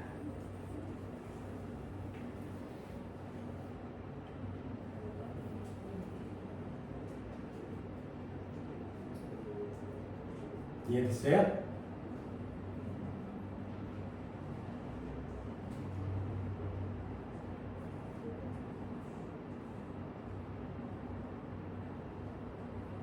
그럼 대물 마이크로미터를 제거하고 이제 대물 마이크로미터를 이렇게 제거한 후에 저반 마이크로미터 눈금을 알았잖아요. 그러니까 여기다가 세포를 갖다 대요. 세포를 봤더니 세포가 이만한 거야. 그럼 세포는 몇 눈금? 하나, 둘, 셋, 넷, 다섯, 여섯, 일곱 눈금 같죠? 몇 칸 같다고? 하나, 둘, 셋, 넷, 다섯, 여섯 칸 같지, 그치? 그럼 여기다가 곱하기 6칸을 갖구나. 그러면 세포의 사이즈가 나오는 겁니다. 세포의 사이즈 얼마? 15 마이크로미터짜리 세포가 된 거지.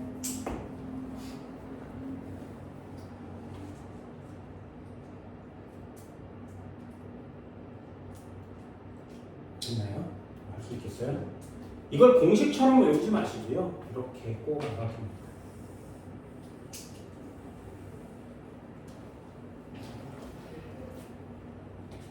한번 더 할까요? EX. 자, 한번 해볼게요. 잘 봐.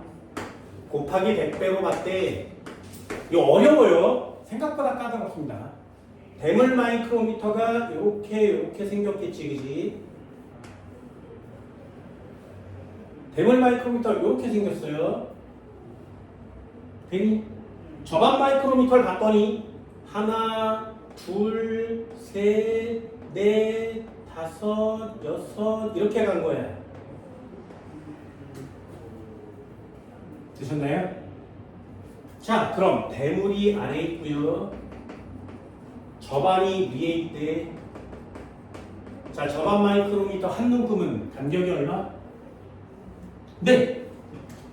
왜? 대물이 이만한 게 10마이크로미터니까 요 녀석 한 눈금의 간격은 5마이크로미터가 된 거죠. 이해됐죠? 그죠? 어렵지 않아요. 이거 하다 보면 어렵지 않습니다. 너무나 작게 나와서 그걸 세는 게 좀 어려울 수 있어. 됐니? 여기까지? 자, 이제 잘 보세요. 되게 중요합니다. 얘를 지워요. 그리고 세포를 여기다 놔뒀더니 이렇게 가서 겹친 거야. 몇 칸 갔어? 하나, 둘, 셋, 네 칸에 겹쳤으니까 한 칸, 두 칸, 세 칸. 한 칸, 두 칸, 세 칸을 갔어요. 됐죠? 그럼 세포 사이즈는 얼마? 이해됐나요? 자, 써볼게요. 잘 봐. 첫 번째, 저안 마이크로미터는 한 눈금이 이 경우에 5마이크로미터라고 측정이 된 거죠. 그죠? 됐지? 대물 마이크로미터 한 눈금은 항상 언제나 얼마라고? 10마이크로라고 그랬어요. 변함이 없습니다. 세포가 저반 마이크로미터에 3칸을 가는 길이에요.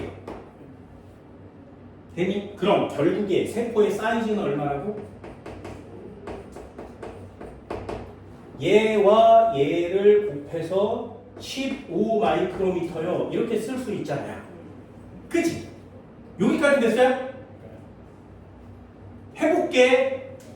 얘가 어려운 이유는 요것만 나오면 쉽게 할 수 있어요. 문제는 얘를 200배로 바꾸면 어떻게 되냐 상황이 되니?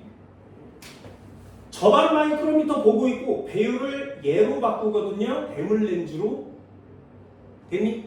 그래서 대물 렌즈의 배율을 바꾸면 사이즈가 저반의 자가 눈금이 변하겠니? 대물의 자가 눈금이 변하겠니? 대물 렌즈의 눈금이 변해요. 왜요? 커 보인다고. 이해됐어요? 렌즈를 통과하기 전에 자가 있는데 렌즈를 통과한 다음에 자가 있는데 배열을 바꾸면 통과 전에 자는 눈금이 변함이 없지. 그치? 보이는 게 넓어 보이는 거죠. 이해됐어요? 그래서 요걸 200배로 2배 올리면 어떻게 되냐? 저반 마이크로미터는 똑같은 사이즈처럼 보입니다. 얘랑 똑같은 사이즈처럼 보인다고요. 그런데 대물 렌즈가 어떻게 보여? 확대돼서 보이는 거죠. 이해됐어요? 그래서 대물 마이크로미터가 여기 겹쳤는데 아까는 요만큼 겹쳤었는데 이 사이즈가 넓어져서 여기까지 이렇게 커진다고요. 4칸을 가요. 하나, 둘, 셋, 넷. 4칸이니까 여기에. 하나, 둘, 셋, 넷. 4칸이니까 여기에. 이렇게 온단 말이에요. 되니? 얘는 저반 마이크로미터는 배율을 바꿔도 일정한 사이즈를 보이고요. 대물 마이크로미터는 옆으로 확대돼 보입니다. 이해됐어요? 자, 그럼 다시 한번 해볼게요. 잘 보세요. 얘는 대물 마이크로미터 한 눈금 갔으니까 몇 마이크로미터? 이건 10마이크로미터로 변함이 없어요. 대신에 커 보이는 거지, 그치? 이해됐어? 그럼 얘요. 한 눈금의 간격은 얼마가 되니? 4칸 가서 겹쳤으니까 한 눈금의 간격이 2.5로 바뀌게 되죠. 배율을 확대하면 저반 마이크로미터 한 눈금의 간격은 작아집니다. 여기까지 됐어요? 다시 한번요. 정리를 이렇게 하는 거예요. 한 눈금의 간격이 저반 마이크로미터는 2.5 마이크로미터로 변하게 되죠. 왜? 커 보이니까. 대물 마이크로미터는 한 칸의 간격이 변함이 없어요. 되니? 자, 그럼 여기 지워볼게요. 그럼 이 녀석은 세포도 커 보이지. 이해됐어? 그럼 세포도 얘보다 훨씬 커 보인단 말이에요. 이렇게. 이해됐어? 그러면 저반 마이크로미터 칸수가 늘어나겠죠. 몇 배로 늘어나는데? 2배로 늘어나요.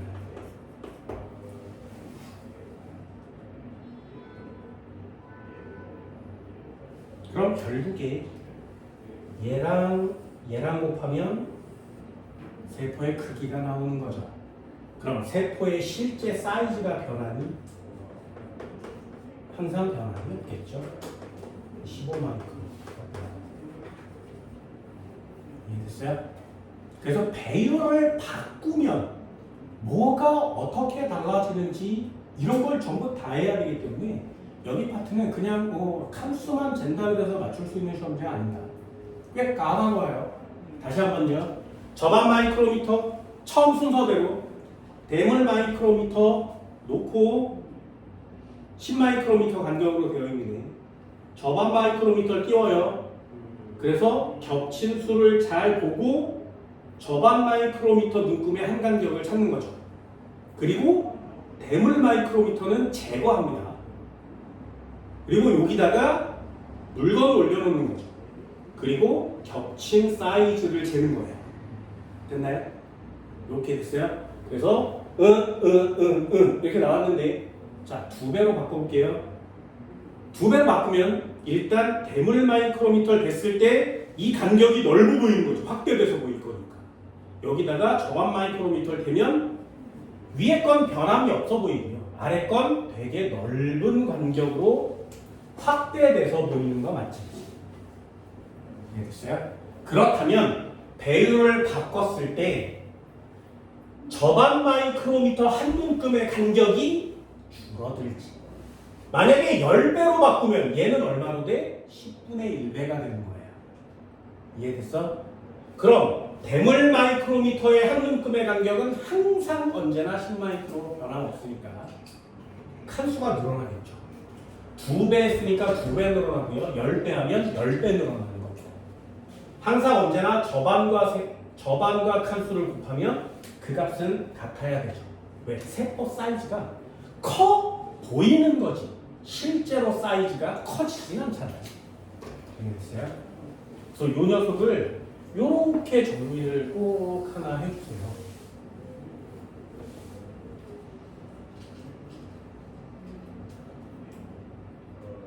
됐나요? 여기다가 마저 생뚱맞게 정리를 하면 요때 관찰한 세포의 개수가 1000마리야. 그럼 요때 관찰된 세포의 수는 몇 마리로 보인다고? 2배 올렸으니까 4분의 1배가 돼서 250마리를 관찰할 수 있다.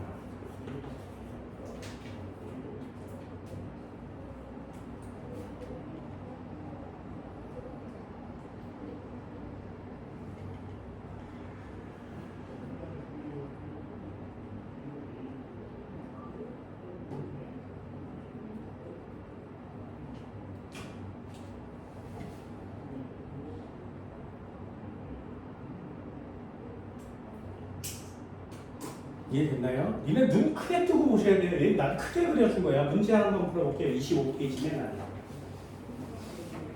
Q1, Q2. 자, 그림은 200배 현미경 배율에서 대물 마이크로미터와 저반 마이크로미터의 눈금이 일치된 부분을 나타냈대요. 자, 일치된 데 찾을 수 있겠어? 눈금 일치, 눈금 일치. 눈금이 일치된데 숫자를 읽으면 30에서 70 같죠? 그죠? 숫자를 읽으면 30에서 70 같아요. 그럼 저반 마이크로미터는 31대와 71대 이렇게 겹친 거 맞죠? 그럼 대물 마이크로미터는 몇 칸 같니? 긴 거에서 긴 것까지가 10칸이거든요. 가운데 중간 게 5예요. 그리고 제일 짧은 게 이렇게 나와 있는 거 맞지? 그러면 얘는 30에서 70 가는 동안에 하나, 둘, 셋, 하나, 둘, 셋, 여기 중간 거, 여기 작은 거 보여요? 볼 수 있겠어? 그럼 긴 거에서 긴 것까지가 몇 칸이라고? 10칸. 긴 거에서 긴 것까지가 몇 칸이라고? 10칸. 그러니 대물 마이크로미터는 몇 칸 간 거야? 20칸 간 거죠.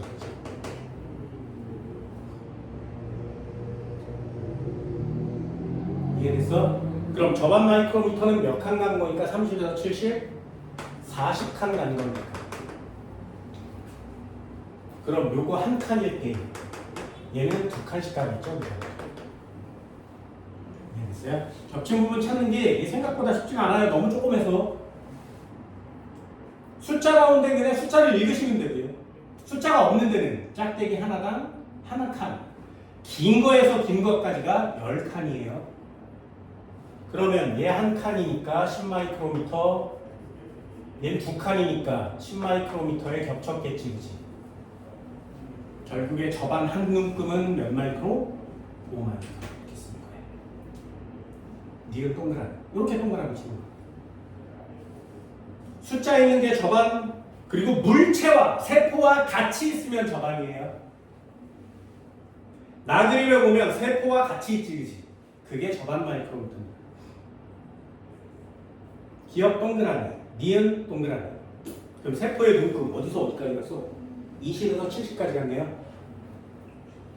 20에서 70까지, 50에서 70까지 몇 칸?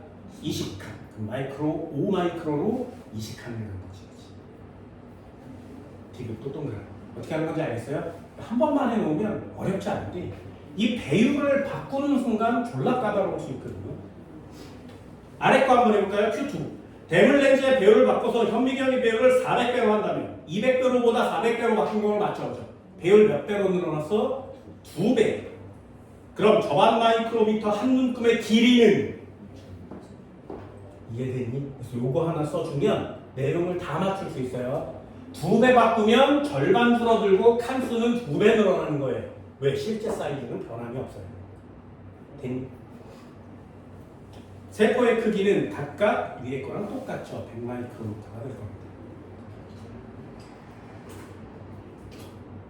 그럼 400배로 한다면 거기 밑에 한번 써보세요. 저반 마이크로미터 한 눈금의 길이는 2.5. 그럼 몇 칸 간다고? 40칸을 가겠지.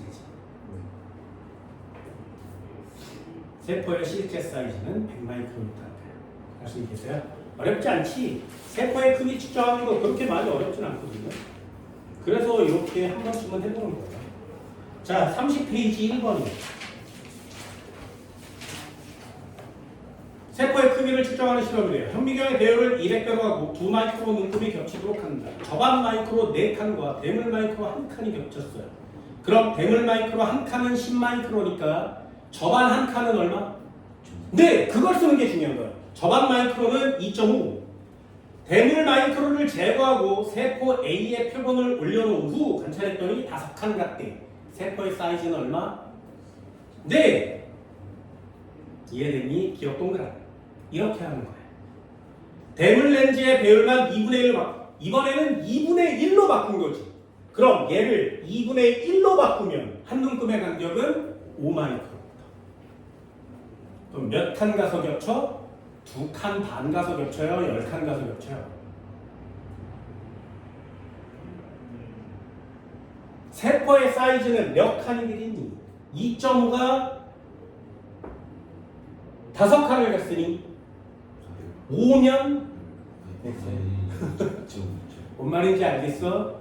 반대로 이렇게 화살표 쳐서 갈 수 있겠니? 그래서 이거 되게 중요하단 말이에요. 이런 동그라미.